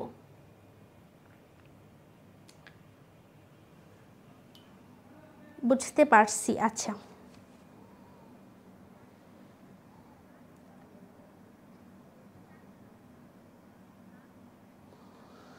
ঠিক আছে, তাহলে দেখো এখন আমরা হচ্ছে সুন্দর করে দ্রুত পড়ে ফেলবো। ঠিক আছে, দেখো তাহলে এই যে এখন তোমাদের বইয়ের ছবিতে আসো, এটা হচ্ছে প্রোফেজ দশা। ক্লিয়ার? প্রোফেজটা কি? সবচেয়ে দীর্ঘস্থায়ী দশা, মানে সবচেয়ে বেশি টাইম দিয়ে এটা হয়। এখানে কি হবে আমি বলেছিলাম, ডিহাইড্রেশন হয়, বাংলায় বলে জল বিয়োজন। তখন এই যে সুতার মতো ক্রোমাটিনগুলা ছিল, তারা আস্তে আস্তে ক্রোমোজোমে পরিণত হওয়া শুরু করবে। ঠিক আছে, জল বিয়োজন আরম্ভ হয়, যার ফলে ক্রোমোজোমগুলা মানে ক্রোমাটিন যেগুলো ছিল সুতার মধ্যে, তারা সংকুচিত হয়ে খাটো এবং মোটা হয়। এবং যখন এরা খাটো মোটা হয় তখনই কিন্তু এদেরকে মাইক্রোস্কোপের নিচে দেখা যায় স্টেইনিং করলে। এগুলার মনে রাখার দরকার নেই, জাস্ট মনে রাখবা জল বিয়োজন করে খাটো মোটা হলে তখন এদেরকে বলা হয় ক্রোমোজোম। যেটা প্রোফেজের শেষের দিকে, মানে প্রোফেজ যখন শুরু হয় প্রথমে সুতার মতো থাকে, শেষের দিকে গিয়ে তোমার হচ্ছে এরা ক্রোমোজোমে পরিণত হয়। এবং এইখানে সাইক্লিন ডিপেন্ডেন্ট কাইনেস করছে কতগুলো প্রোটিন ফসফোরিলেশনের কারণে ক্রোমোজোম সংকোচন শুরু হয়। এত দরকার নাই, জাস্ট লাস্ট লাইনটা দাগাও, এই যে নিউক্লিয়ার মেমব্রেন এবং নিউক্লিওলাসের এখানে বিলুপ্তি ঘটতে থাকে। এখনও কিন্তু বিলুপ্তি ঘটে নাই, ঘটা শুরু হয়েছে। ঠিক আছে, টেলোফেজ যদি আরেকবার বুঝাবো, আচ্ছা হ্যাঁ বুঝাই দিব, আমি এখন যে যাচ্ছি তখনই বুঝাতে যাব। তাহলে প্রোফেজের 3টা লাইন মনে রাখবো, জল বিয়োজন, ক্রোমোজোম মোটা খাটো হওয়া শুরু করবে, এবং নিউক্লিয়ার মেমব্রেন নিউক্লিওলাস বিলুপ্তি ঘটা শুরু করবে। সেকেন্ড দেখো এখানে আসে এই যে ক্রোমোজোমের যখন শেষের মানে প্রোফেজের শেষের দিকে ক্রোমোজোমটা লম্বালম্বিভাবে দুই ভাগে ভাগ হলে প্রতিটি সূত্রকে বলা হয় ক্রোমাটিড। এটাও কিন্তু প্রোফেজেই ঘটে, অর্থাৎ এই যে ক্রোমোজোম ছিল এটা লম্বালম্বিভাবে দুই ভাগে ভাগ হয়, তখন এরকম হয়, এই যে। ঠিক আছে, এখনো কিন্তু সেন্ট্রোমিয়ারের বিভাজন হয় নাই, জাস্ট লম্বালম্বিভাবে দুই ভাগে ভাগ হওয়ার জন্য বাহুগুলো আলাদা হয়েছে। এই প্রত্যেকটা সূত্রকে বলা হয় হচ্ছে ক্রোমাটিড, প্রতিটি সূত্রকে বলা হয় কি? ক্রোমাটিড। জাস্ট এই লাইনটা একটু মনে রাখবা। এই পর্যায়ে স্পিন্ডেল তন্তু সৃষ্টির সূচনা ঘটে, মানে স্পিন্ডেল যন্ত্র আসা শুরু হয়, এখনো কিন্তু আসে নাই। আচ্ছা, নেক্সটে যাই। নেক্সট দশার যে নাম, সেটা নাম হচ্ছে প্রোমেটাফেজ। প্রোমেটাফেজ দশার মধ্যে আমরা, আচ্ছা প্রোমেটাফেজ দশাটা আমি যদি একটু ছবিটা দেখাই তাহলে তোমাদের জন্য মনে থাকবে। আচ্ছা, এই যে এটা হচ্ছে প্রোমেটাফেজ দশা। তাহলে বাবুরা দেখো, এই যে স্পিন্ডেল যন্ত্র আসা শুরু হয়েছে। ঠিক আছে, প্রোমেটাফেজ দশা, এটাই তোমাদের পিছনের যে লেখা ওটার মধ্যে লেখা আছে, স্পিন্ডেল যন্ত্র আসা শুরু হয়, এবং স্পিন্ডেল যন্ত্রের মধ্যে এই আমাদের যে ক্রোমাটিডগুলা ছিল সেগুলো হচ্ছে এসে লাগে। যেই ফাইবারের মধ্যে ধরো এইটাও একটা আমাদের হচ্ছে ফাইবার, এটাও একটা স্পিন্ডেল যন্ত্রের ফাইবার, ধরো দুইটা ফাইবার আছে, হ্যাঁ এরকম করে ফাইবারগুলো আছে, তো দুই ধরনের ফাইবার, একটাতে এসে ক্রোমোজোম জোড়া লেগেছে, আরেকটা কিন্তু খালি, আবার এটাতে দেখো এই যে জোড়া লেগেছে, আরেকটা কিন্তু খালি। যেই ফাইবারের মধ্যে ক্রোমোজোমের সেন্ট্রোমিয়ার জোড়া লাগবে সেটাকে বলা হয় হচ্ছে ট্র্যাকশন ফাইবার বা ট্র্যাকশন তন্তু, ট্র্যাকশন ফাইবার বা ট্র্যাকশন তন্তু, ঠিক আছে, এটা একটু মনে রাখবা। তাহলে যেই ক্রোমোজোমের সেন্ট্রোমিয়ারটা আমাদের স্পিন্ডেল যন্ত্র, যেই স্পিন্ডেল যন্ত্রের সাথে লাগবে ওটাকে বলা হবে হচ্ছে ট্র্যাকশন ফাইবার। আচ্ছা, আর বাকিটা কিন্তু খালি থাকতেছে, ঠিক আছে। আচ্ছা, তাহলে শুধু প্রোমেটাফেজে আমরা একটা জিনিসই মনে রাখবো, যে এখানে স্পিন্ডেল যন্ত্রগুলার সূচনা ঘটে বা স্পিন্ডেল যন্ত্র সৃষ্টি হয়, এবং স্পিন্ডেল যন্ত্রের সাথে আমাদের যে ক্রোমোজোমের সেন্ট্রোমিয়ারটা আছে, যেটার মধ্যে কাইনেটোকোর প্রোটিন আছে, সেগুলো এসে হচ্ছে জোড়া লাগে। যেই ফাইবারগুলোর সাথে জোড়া লাগে সেগুলোকে বলা হয় হচ্ছে ট্র্যাকশন ফাইবার বা ট্র্যাকশন তন্তু। এতটুকু পর্যন্ত আমরা এখানে মনে রাখলেই হবে। আর এই সেন্ট্রোমিয়ারের যে প্রোটিনটার সাথে জোড়া লাগে ওটার নাম হচ্ছে কাইনেটোকোর প্রোটিন। এখানেও দেখো নিউক্লিয়ার মেমব্রেন এবং নিউক্লিওলাসের বিলুপ্তি এখনও ঘটছে, সম্পূর্ণ বিলুপ্ত হয় নাই, লুপ্ত প্রায় বলেছে, মানে এখনও বিলুপ্তি ঘটছে। যখন আমি মেটাফেজ দশাতে যাব, এই যে এই দশা, এখানে গিয়ে আমি তোমাদেরকে তিনটা কথা মনে রাখতে বলছিলাম। একটা বলেছিলাম এই যে ক্রোমোজোমগুলো আছে যেগুলো বিভিন্ন জায়গায় ছড়ানো ছিটানো, তারা এই উত্তর মেরু আর দক্ষিণ মেরুর একেবারে মাঝামাঝি যে বিষুবীয় অঞ্চল সেখানে চলে আসবে, মানে মধ্য জায়গাটায় থাকবে, এই জন্য এই দশাটার নাম মেটাফেজ পর্যায়। এবং এখানে ক্রোমোজোমগুলো মানে আলটিমেটলি দুটো ক্রোমাটিড যারা আছে তারা সর্বোচ্চ মোটা এবং খাটো হয়। আর 3 নাম্বার লাইন মনে রাখতে বলেছিলাম, এখানে নিউক্লিয়ার মেমব্রেন এবং নিউক্লিওলাসের সম্পূর্ণ বিলুপ্তি ঘটে। ক্লিয়ার? এই হচ্ছে আমাদের মেটাফেজ। এগুলাই দেখো এখানে আমি যা যা বলেছি, যে ট্র্যাকশন ফাইবার, তারপরে হচ্ছে মোটর প্রোটিন যার নাম হচ্ছে কাইনেটোকোর, আর হচ্ছে এই পর্যায়ে নিউক্লিয়াসের বিলুপ্তি ঘটে, মানে এখনও ঘটছে। এবং এই উত্তর মেরু এবং দক্ষিণ মেরুর মাঝখানে যে ইকুয়েটর প্লেন বা বিষুবীয় অঞ্চল সৃষ্টি হয় স্পিন্ডেল যন্ত্রের মাঝামাঝি, সেই সবগুলা জিনিস হচ্ছে এই প্রোমেটাফেজ দশায় হয়। এগুলো আমি সব ছবিতে বলেছি, আমি এখানে দাগাচ্ছি না। এরপরে দেখো মেটাফেজ। মেটাফেজও আমি তোমাদের তিনটা কথা বলেছি। মেটাফেজ দশায় স্পিন্ডেল যন্ত্রের বিষুবীয় অঞ্চলে ক্রোমোজোমগুলো বিন্যস্ত হয়, মানে মাঝামাঝি আসে। এই পর্যায়ে ক্রোমাটিডগুলো সবচেয়ে বেশি মোটা, খাটো এবং স্পষ্ট হয়, এবং এখানে নিউক্লিয়ার মেমব্রেন এবং নিউক্লিওলাসের সম্পূর্ণ বিলুপ্তি ঘটে। এই যে দেখো লাইনটা আছে, নিউক্লিয়ার মেমব্রেন এবং নিউক্লিওলাসের সম্পূর্ণ বিলুপ্তি ঘটে। মেমব্রেনের ইংলিশে হচ্ছে এনভ্যালপ, মানে মেমব্রেন এবং এনভ্যালপ একই জিনিস, এক বইয়ে লিখছে মেমব্রেন, এক জায়গায় লিখছে এনভ্যালপ। আচ্ছা, এরপরে যেটা আছে এটা হচ্ছে অ্যানাফেজ দশা। আমি ছবিটা দেখাই তাহলে তোমরা মনে রাখতে পারবা। অ্যানাফেজ আমি কি বলেছিলাম, এই যে ক্রোমোজোমগুলো যেগুলো মাঝখানে ছিল এগুলো এখন ছিঁড়ে দুই ভাগে চলে যাবে, সমান সমান ভাগে ভাগ হবে। তাহলে অবশ্যই ওদের সেন্ট্রোমিয়ারকে ভাগ হতে হবে। তাহলে সেন্ট্রোমিয়ারটা থাকবে মেরুর দিকে আর বাহুগুলো থাকবে মেরুর অপোজিট সাইডে। দেখো সেন্ট্রোমিয়ারগুলো আছে মেরুর দিকে, বাহুগুলো আছে মেরুর অপোজিট দিকে। যখন দুই সাইডে দুইটা চলে যাবে, ক্রোমোজোমগুলো দুই ভাগে চলে যাবে, তখনই অ্যানাফেজ দশার সমাপ্তি ঘটবে। তাহলে এটাই এখানে লেখা আছে, ঠিক আছে। এইখানে একটা লাইন আছে, আমি তোমাদের এটা একটু বলে দেই। যখন এভাবে দুই মেরুতে যাচ্ছে, দেখো সেন্ট্রোমিয়ারটা নর্মালি এরকম থাকে, তাই না, এই যে এরকম। এখন এটাকে যদি আমি এভাবে আঁকি, মানে এরকম একটা করে দেখাই, তাহলে দেখো এই সেন্ট্রোমিয়ারটা কি আছে, ক্রোমোজোমের একদম মাঝামাঝি আছে না। যখন মাঝামাঝি থাকবে সেন্টার মানে সেন্ট্রালি, তখন বলা হবে মেটাসেন্ট্রিক। মেটা মানে মাঝামাঝি, তাহলে এটাকে বলা হবে মেটাসেন্ট্রিক। অর্থাৎ যখন এরকম করে যাচ্ছে, অর্থাৎ অ্যানাফেজের মধ্যে আমরা বলেছি কি এই যে এরকমভাবে যাচ্ছে, তাই না, এরকমভাবে যাচ্ছে। এই যাওয়ার সময় যখন সেন্ট্রোমিয়ারটা মাঝামাঝি থাকতেছে, দুইটা বাহুর মাঝামাঝি, তখন এটাকে বলে মেটাসেন্ট্রিক, ঠিক আছে, এটাকে বলে মেটাসেন্ট্রিক। এটার শেপটা তখন ভি শেপের হয়, তাই না, দেখো এই যে মাঝামাঝি ভি শেপের, এটাকে বলা হয় মেটাসেন্ট্রিক।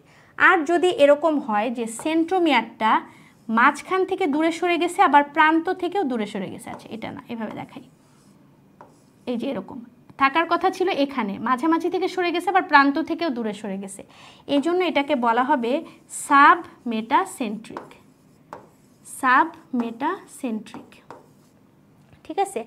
আচ্ছা, এবং এই শেপটা হয় হলো এল শেপের, এল এরকম করে, এটা এল এর মতো হয়, শেপটার নাম হলো এল। তাহলে মেটাসেন্ট্রিক মানে সেন্ট্রোমিয়ার মাঝখানে, সাব মেটাসেন্ট্রিক হচ্ছে এল শেপের।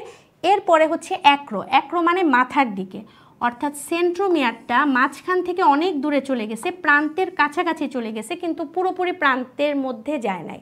এটাকে বলা হবে অ্যাক্রোসেন্ট্রিক। অ্যাক্রোসেন্ট্রিক।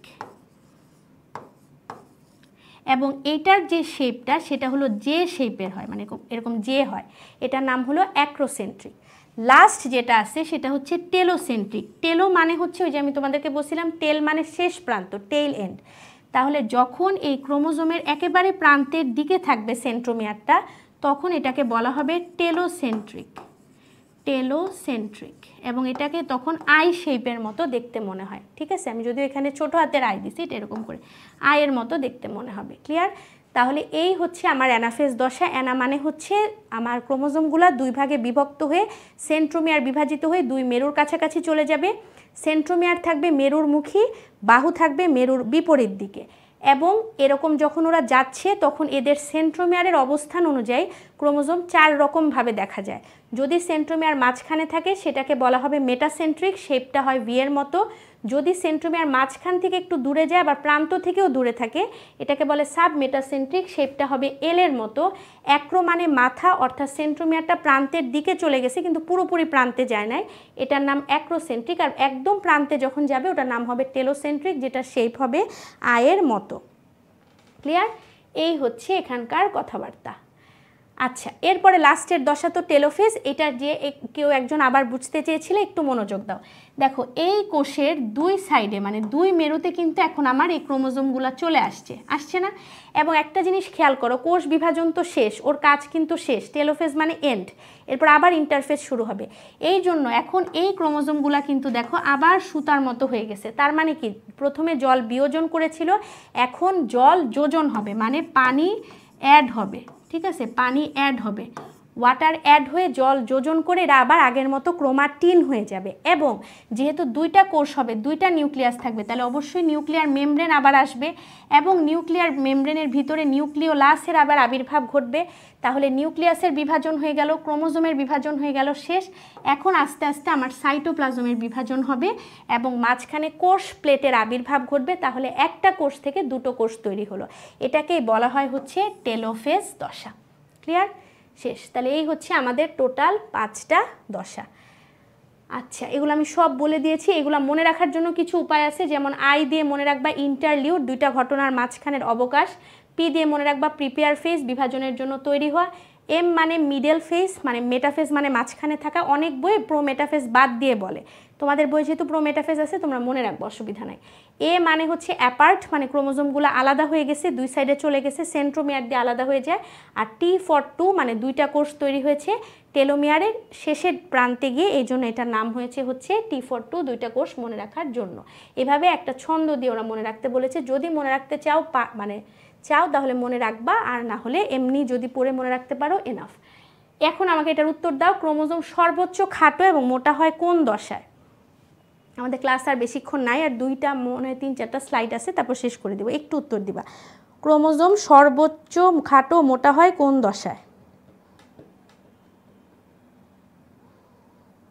সহজ জিনিসগুলো তো অবশ্যই ভুলে যাবা, কারণ এগুলো বারবার পড়তে হবে, কিন্তু তুমি যদি বুঝে পড়ো, আর আমি যেভাবে বলেছি যে ইংলিশকে যদি তুমি জিনিসটার টার্মিনোলজিটাকে বাংলা করে পড়ো, তাহলে তোমার জন্য সহজ হবে মনে রাখা। ঠিক আছে, যেমন ডিহাইড্রেশন মানে কি, পানিটাকে বাদ দিয়ে দেওয়া, ডিলেট করে দেওয়া। আবার রিহাইড্রেশন মানে জলটাকে আবার যোজন করা। অ্যাক্রো মানে হচ্ছে মাথা, টেলো মানে হচ্ছে প্রান্ত। এইরকম করে একটু বুঝে পড়ার চেষ্টা করবা। বি বলেছো, বি মানে হচ্ছে গিয়ে কি, মেটাফেজ। হ্যাঁ ঠিক, কারেক্ট, থ্যাংক ইউ। মেহনাজ, তামান্না, জাকিয়া সুলতানা, সাথী, পাপ্পু হোসেন, সবাইকে থ্যাংক ইউ। অ্যান্সার হচ্ছে সর্বোচ্চ মোটা ও খাটো হবে হলো মেটাফেজ দশায়। এখানে খুবই ইম্পর্টেন্ট, মেটাফেজ দশাটা তোমাদের জন্য ভেরি ইম্পর্টেন্ট। আচ্ছা, তোমাদের প্রশ্ন আসতে পারে কিভাবে, আমি বলে দেই। হয় পুরা দশাটা দিয়ে দিবে, অথবা একটা একটা করে দশা দিতে পারে, যে মেটাফেজ দশাটা বর্ণনা করো, বা ছবি দিয়ে বলবে এই দশাটা বর্ণনা করো। তুমি দেখবা ক্রোমোজোমগুলো একদম মাঝামাঝি বরাবর আছে, তাহলে এটা কোন দশা? মেটাফেজ। তুমি যদি দেখো ক্রোমোজোম ভাগ হয়ে দুই মেরুতে আছে, তাহলে কোন দশা? অ্যানাফেজ। তুমি যদি দেখো দুই ভাগে ভাগ হয়ে আছে এবং নিউক্লিয়ার মেমব্রেন সহ আছে, তাহলে কোন দশা? টেলোফেজ। এইভাবে একটু ছবি দেখে পড়তে হবে। আচ্ছা, এখন আসো সাইটোকাইনেসিস। সাইটোকাইনেসিসে দেখো আমি তোমাদেরকে বলে দিয়েছি যে সাইটোকাইনেসিস মানে হচ্ছে তোমার একটা কোষ যখন নিউক্লিয়াসের বিভাজন হয়ে গেল, এটা তো টেলোফেজ দশায় হয়ে গেছে, নিউক্লিয়ার মেমব্রেন চলে আসছে, নিউক্লিওলাস চলে আসছে, ক্রোমোজোমগুলো আবার ক্রোমাটিনে পরিণত হয়েছে, তখন এই যে একটা কোষের যে সাইটোপ্লাজমগুলো ছিল, এই যে সাইটোপ্লাজম, এগুলো এখন মাঝখানে ভাগ হয়ে যাবে। ভাগ হয়ে এখানে কিছু লাইসোজোম আসবে। লাইসোজোম এসে ওরা ফ্যাগোজোম তৈরি করবে, তখন তৈরি হবে হচ্ছে একটা প্লাজমা লেমা, বা এটাকে বলা হয় হচ্ছে কোষ প্রাচীর বা কোষ প্লেট, ঠিক আছে। এবং এখানে বিভিন্ন জিনিস এসে জমা হবে, সেলুলোজ, হেমিসেলুলোজ, পেকটিন, যেগুলো কোষ প্রাচীরের উপাদান। তাহলে একটা কোষ থেকে কি হচ্ছে, দুটো কোষ তৈরি হচ্ছে, তার মানে মাঝখানে একটা কোষ প্রাচীরের তৈরি হবে, তাই না? এই লাইনটা একটু মনে রাখবা। বিষুবীয় অঞ্চলে, মানে এই যে মাঝামাঝি যে অঞ্চলটা ছিল, এখানে লাইসোজোমের ন্যায় কিছু জিনিস জমা হয় যার নাম হচ্ছে ফ্র্যাগমোজোম। পরে এরা মিলিত হয়ে তৈরি করে প্লাজমা লেমা বা প্লাজমা মেমব্রেন নামক ঝিল্লি। পরবর্তীতে এটাতে এসে জমা হয় হচ্ছে সেলুলোজ, হেমিসেলুলোজ, পেকটিন এবং বিভিন্ন দ্রব্য। তারপরে এটার উপরে তৈরি হয় হচ্ছে কোষ প্রাচীর। এভাবে একটা কোষ থেকে দুটো কোষে পরিণত হয়। এখন তুমি কল্পনা করো তো, যদি এরকম হয় যে একটা কোষে এরকম দুটা নিউক্লিয়াস তৈরি হলো, নিউক্লিয়াসের বিভাজন হলো, কিন্তু সাইটোপ্লাজম আর বিভাজন হলো না। মানে ধরো এরকম দুটো কোষ তৈরি হলো, হ্যাঁ, নিউক্লিয়াসের বিভাজন হলো, মাঝখানে আর সাইটোপ্লাজম বিভাজন হয়ে কোনো কোষ প্রাচীর তৈরি হলো না, তাহলে কি হলো, এই কোষে দুটা নিউক্লিয়াস হয়ে গেল না, মানে বহু নিউক্লিয়াস যুক্ত অবস্থান হয়ে গেল না জিনিসটা। এই রকম যুক্ত, যদি বহু নিউক্লিয়াস যুক্ত অবস্থা সম্পন্ন কোনো স্ট্রাকচার থাকে, এটাকে বলা হয় সিনোসাইট। সিনোসাইট বলা হয়, ঠিক আছে। বহু নিউক্লিয়াস যুক্ত এই অবস্থার নাম হচ্ছে সিনোসাইট। অর্থাৎ ক্যারিওকাইনেসিস হয়েছে কিন্তু সাইটোকাইনেসিস হয় নাই, মানে সাইটোপ্লাজম দুই ভাগে ভাগ হয়নি, ঠিক আছে। ওকে, এবারে দেখো এখানে কি আছে, ওই যে আমি যেটা বলেছি প্লাজমা লেমার কথা, এটা এখানে ছবিতে বলা আছে। দেখো দুইটা, এই ছবিটা হচ্ছে উল্টা, ওই ছবিটা ছিল হচ্ছে এরকম করে মানে এরকম ছিল, মাঝখানে কোষ প্লেট এসেছিল। এই ছবিটা হচ্ছে এরকম করে দিয়েছে, অর্থাৎ এটা একটা কোষ, এইটা একটা কোষ তৈরি হবে, মাঝখানে এরকম ফ্র্যাগমোজোম বা লাইসোজোম জমা হবে, তারপরে এটার মধ্যে পেকটিন, তারপরে হচ্ছে সেলুলোজ, এগুলো এসে জমা হবে, তখন এখানে একটা কোষ প্রাচীর তৈরি হবে। কোষ প্রাচীর তৈরি হওয়ার আগে এটাকে বলা হয় কোষ প্লেট। এরপরে এই যে দেখো দুটা ডটার সেল হচ্ছে, আর মাঝখানে এখানে একটা কোষ প্রাচীর তৈরি হচ্ছে, তাই না? এটাই যা লেখা আছে, এটাই আবার একটু সুন্দর করে আমাদের অ্যানিমেটেড একটা ছবি দেখানো হলো। ওকে, আচ্ছা, এখানে দেখো আমি যেটা তোমাদের বলেছিলাম যে সাইটোকাইনেসিস যদি না হয় আর ক্যারিওকাইনেসিস যদি চলতেই থাকে, এই লাইনটা মনোযোগ দাও, সাইটোকাইনেসিস হয় নাই মানে কোষ দুই ভাগে ভাগ হয় নাই, কিন্তু ক্যারিওকাইনেসিস চলতেই থাকলো, তার মানে কি অনেক নিউক্লিয়াসের তৈরি হলো। এই যে একটা কোষের মধ্যে বহু নিউক্লিয়াস যুক্ত যে এই অবস্থা, এই যে এরকম অনেক নিউক্লিয়াস তৈরি হলো, কিন্তু সাইটোপ্লাজমের আর ভাগ হলো না, কোনো কোষ প্লেট তৈরি হলো না, এটাকে বলা হয় হচ্ছে মুক্ত নিউক্লিয়ার বিভাজন। মানে সমানে, মুক্ত বলে না, খোলা ময়দান পেয়ে সমানে বিভাজিত হচ্ছে, মুক্ত নিউক্লিয়ার বিভাজন। এবং এই ধরনের কোষকে উদ্ভিদে বলা হয় হচ্ছে সিনোসাইটিক, এটাই মেইনলি মনে রাখবা। আর প্রাণী কোষে এটাকে বলা হয় হচ্ছে প্লাজমোডিয়াম। ক্লিয়ার? তাহলে বহু নিউক্লিয়াস যুক্ত অবস্থার নাম উদ্ভিদ কোষে কি সিনোসাইটিক, প্রাণী কোষে কি প্লাজমোডিয়াম। এবং এই বিভাজনটাকে কি বলা হয়, মুক্ত নিউক্লিয়ার বিভাজন। এটা এক নম্বরের জন্য ভেরি ভেরি ইম্পর্টেন্ট। মুক্ত নিউক্লিয়ার বিভাজন মানে হচ্ছে সাইটোকাইনেসিস হবে না, কিন্তু ক্যারিওকাইনেসিস চলতেই থাকবে, তাহলে অনেক নিউক্লিয়াসের তৈরি হবে। বহু নিউক্লিয়াস যুক্ত অবস্থার নাম হচ্ছে উদ্ভিদের ক্ষেত্রে সিনসাইশিয়াম বা সিনোসাইটিক, আর প্রাণী কোষে এটার নাম হচ্ছে প্লাজমোডিয়াম। আচ্ছা, এরপরে চলে আসো ক্যারিওকাইনেসিস আর সাইটোকাইনেসিসের পার্থক্য, আশা করি পারবা। এখানে নিউক্লিয়াসের বিভাজন ঘটে, এখানে সাইটোপ্লাজমের বিভাজন ঘটে। ক্যারিওকাইনেসিসে অবশ্যই দীর্ঘ সময়ের প্রয়োজন, কারণ এই পুরো মাইটোসিসটাই তো আসলে ক্যারিওকাইনেসিস, তাই না? তার মানে prophase, prometaphase, metaphase, anaphase, telophase, এই 5টা দশা মিলে অনেক সময় নিয়ে ক্যারিওকাইনেসিসটা হবে। কিন্তু সাইটোকাইনেসিসে তো ওরকম কোনো দশা ছিল না, জাস্ট মাঝখানে একটা কোষ প্লেট, পরে কোষ প্রাচীর তৈরি হয়েছে। তাহলে এটা অপেক্ষাকৃত সরল পদ্ধতি, কম সময়ের প্রয়োজন, এবং এটাতে কোনো পর্যায় বা বিভক্তি বা কোনো এরকম ফেজ বা দশা নাই। এই 3টা পয়েন্ট মনে রাখলেই হবে। নেক্সটে চলে আসো মাইটোসিসের গুরুত্ব, তাৎপর্য বা প্রয়োজনীয়তা। আচ্ছা, মাইটোসিসের এখানে তোমাদের জন্য হচ্ছে হেডলাইনগুলো বুঝে পড়বা, তাহলে ভিতরের লাইন এমনি মনে থাকবে। আমি প্রতিটা হেডলাইন বলে দিচ্ছি। আমি প্রথমেই বলেছিলাম আমরা যে ছোট থেকে বড় হয়েছি, অর্থাৎ আমাদের দৈহিক বৃদ্ধি হয়েছে, সেটা কোন কোষ বিভাজনের কারণে হয়েছে? মাইটোসিস কোষ বিভাজনের কারণে। তাহলে প্রথম হেডিং দেখো, দেহ গঠন ও দৈহিক বৃদ্ধি। দ্বিতীয় হচ্ছে বংশবৃদ্ধি। এই যে আমাদের কতগুলা এককোষী সুকেন্দ্রিক, এটা কিন্তু আমাদের কথা বলে নাই, এককোষী সুকেন্দ্রিক জীবে মাইটোসিস প্রক্রিয়ায় বংশবৃদ্ধি ঘটে। এমনিতে কিন্তু বংশবৃদ্ধিতে মিওসিসটা মেইনলি কাজ করে, তাই না, যে জনন মাতৃকোষ থেকে যে জনন কোষ তৈরি হয়, কিন্তু যখন এককোষী সুকেন্দ্রিকের কথা বলবে বংশবৃদ্ধি তখন মাইটোসিস বিভাজন। জননাঙ্গ সৃষ্টি এবং জনন কোষের সংখ্যা বৃদ্ধি, ভেরি ইম্পর্টেন্ট। জনন মাতৃকোষ যদি বলতো তাহলে কিন্তু সেখানে কি হতো, আমাদের মিওসিস হতো, কিন্তু যেহেতু বলেছে জননাঙ্গ সৃষ্টি হচ্ছে মানে জননাঙ্গের বৃদ্ধি পাচ্ছে তাহলে মাইটোসিস হবে, এবং জনন কোষের সংখ্যা বাড়তেছে মানে একটা থেকে দুইটা, দুইটা থেকে চারটা, সেটাও কিন্তু মাইটোসিস ধাপে হবে। আচ্ছা, নির্দিষ্ট আকার, আয়তন, সংখ্যা, নিউক্লিয়াস ও সাইটোপ্লাজমের ভারসাম্য রক্ষা, এগুলো আমরা সবই জানি। আমাদের জন্য যেটা ইম্পর্টেন্ট সেটা হচ্ছে এই মাইটোসিস হতে হতে যখন অনিয়ন্ত্রিত কোষ বিভাজন হয়, অনিয়ন্ত্রিত কোষ বিভাজনের কারণে এরকম সবগুলো আমরা পড়বো, ক্রোমোজোমের সংখ্যা সমতা রক্ষা করা, কারণ আমরা জানি অপত্য কোষে ক্রোমোজোম সংখ্যা মাতৃকোষের সমান হচ্ছে, ক্ষতস্থান পূরণ, ওই যে আমি বললাম আমাদের হাত কেটে গেল, কেটে যাওয়ার পরে দেখা যাবে হচ্ছে হ্যাঁ আমাদের হাত কেটে গেল, আবার নতুন করে হাতের মধ্যে চামড়া গজাচ্ছে, কি দিয়ে তৈরি হচ্ছে, আমাদের মাইটোসিস কোষ বিভাজনের মাধ্যমে। তার মানে এই যে আমাদের ক্ষতস্থান পূরণ বা ক্রমাগত ক্ষয়পূরণ সবই মাইটোসিস দিয়ে হচ্ছে। তাহলে মাইটোসিসের কি কোনো খারাপ দিক নাই? অবশ্যই আছে। সেটা কি? সেটা হচ্ছে অনিয়ন্ত্রিত মাইটোসিস যদি হয়, অর্থাৎ আনকন্ট্রোলড যদি হয়ে যায়, কোষ বিভাজনটাকে যদি আমি নিয়ন্ত্রণ করতে না পারি, তখন সেখান থেকে টিউমার তৈরি হয়। এখন টিউমার আর ক্যান্সার দুটো কিন্তু আলাদা। টিউমার বিনাইনও হতে পারে, মানে ভালো টিউমারও হতে পারে, আবার সেটা খারাপ টিউমারও হতে পারে। যদি ক্যান্সার কন্ডিশনে চলে যায়, সেটা যদি আমাদের বিভিন্ন জায়গায় ছড়ায় যায়, তখন সেটাকে আমরা বলবো হচ্ছে ক্যান্সার। বাট এমনিতে টিউমার মানে হচ্ছে অনিয়ন্ত্রিত কোষ বিভাজনের ফলে কোষটা নর্মাল থেকে কিন্তু বড় সাইজ হয়ে যায়, তখন সেটাকে আমরা বলি হচ্ছে টিউমার। বাট টিউমার ভালো হতে পারে আবার খারাপও হতে পারে, ঠিক আছে। এই তাহলে অনিয়ন্ত্রিত মাইটোসিসের ফলে টিউমার এবং ক্যান্সার তৈরি হয়। অনেকে দুইটাকে মিলাই ফেলে, এখানে কিন্তু মাঝখানে একটা কমা আছে। আচ্ছা, আর এখানে যেটা একটু মনে রাখবো সেটা হচ্ছে অনিয়ন্ত্রিত মাইটোসিস যেটা বলেছে যে আমাদের একটা জিন আছে যার নাম হচ্ছে টিউমার সাপ্রেসর জিন। হ্যাঁ, টিউমার সাপ্রেসর জিন মানে হচ্ছে টিউমারকে সাপ্রেস বা বাধা দিয়ে রাখে একটা জিন। সেই জিনটা এখানের মধ্যে এই জিনটা এনকোড করে একটা প্রোটিনকে, এরকম প্রোটিন হচ্ছে গিয়ে আমাদের P53 প্রোটিন। P53 প্রোটিন মানে মেন কথা, একবার প্রোটিন আসবে একবার জিন আসবে, জিনগুলা হচ্ছে প্রোটিনকে এনকোড করে। হ্যাঁ, তো আমি প্রোটিন হিসাবেই বলছি।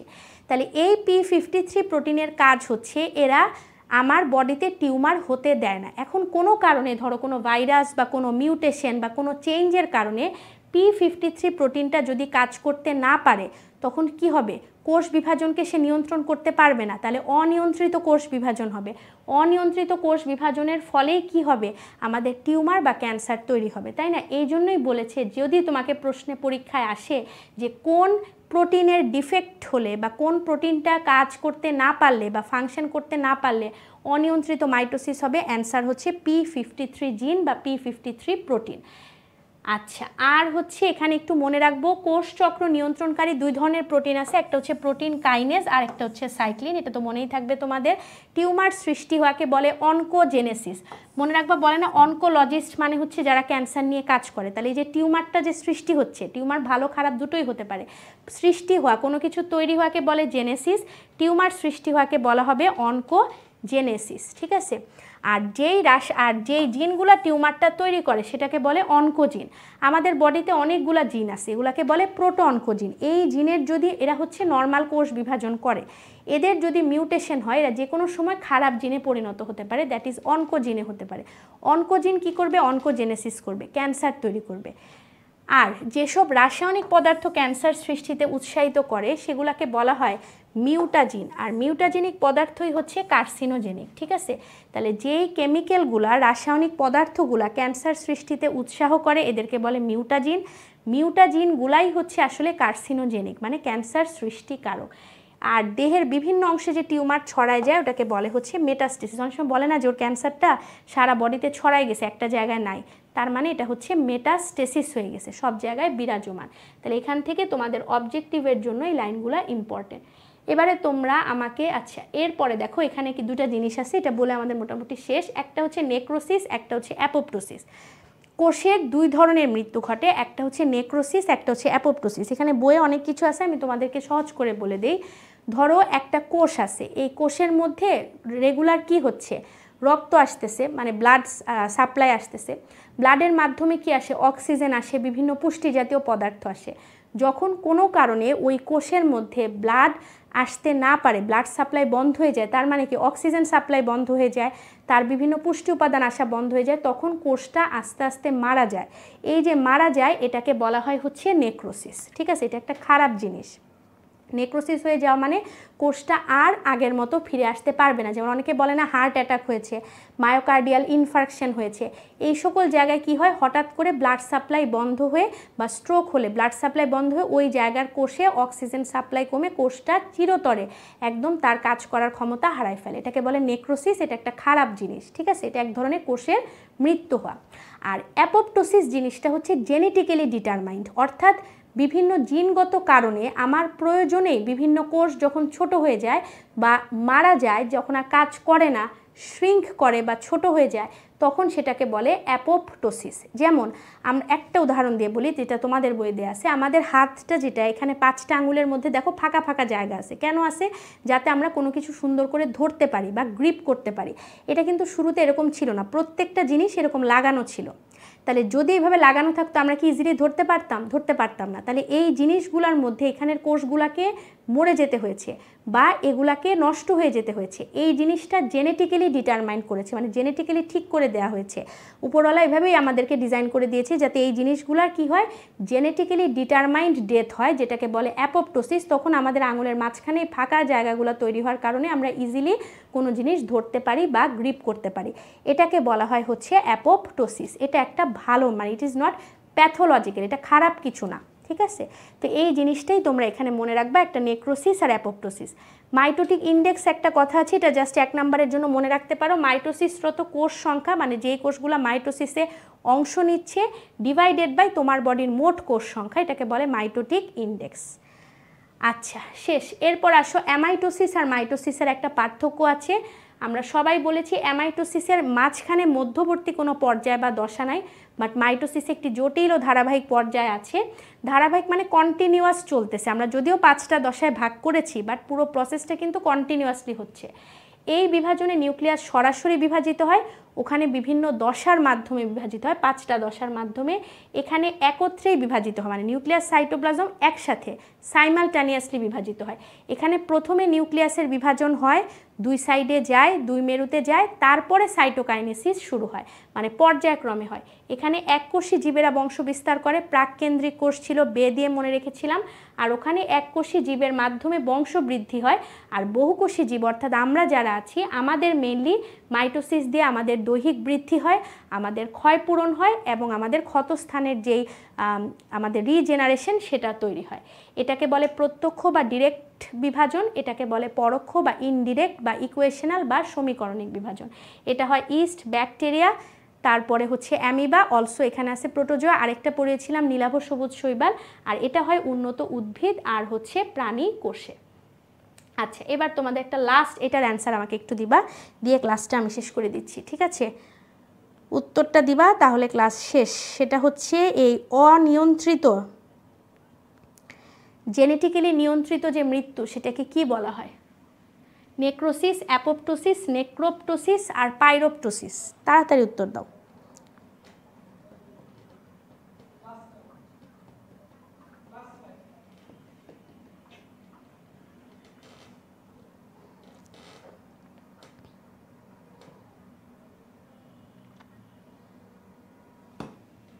Necrosis, apoptosis. আমি বলেছি নেক্রোসিস কিন্তু খারাপ, অক্সিজেন সাপ্লাই কমে যাওয়ার কারণে হয়।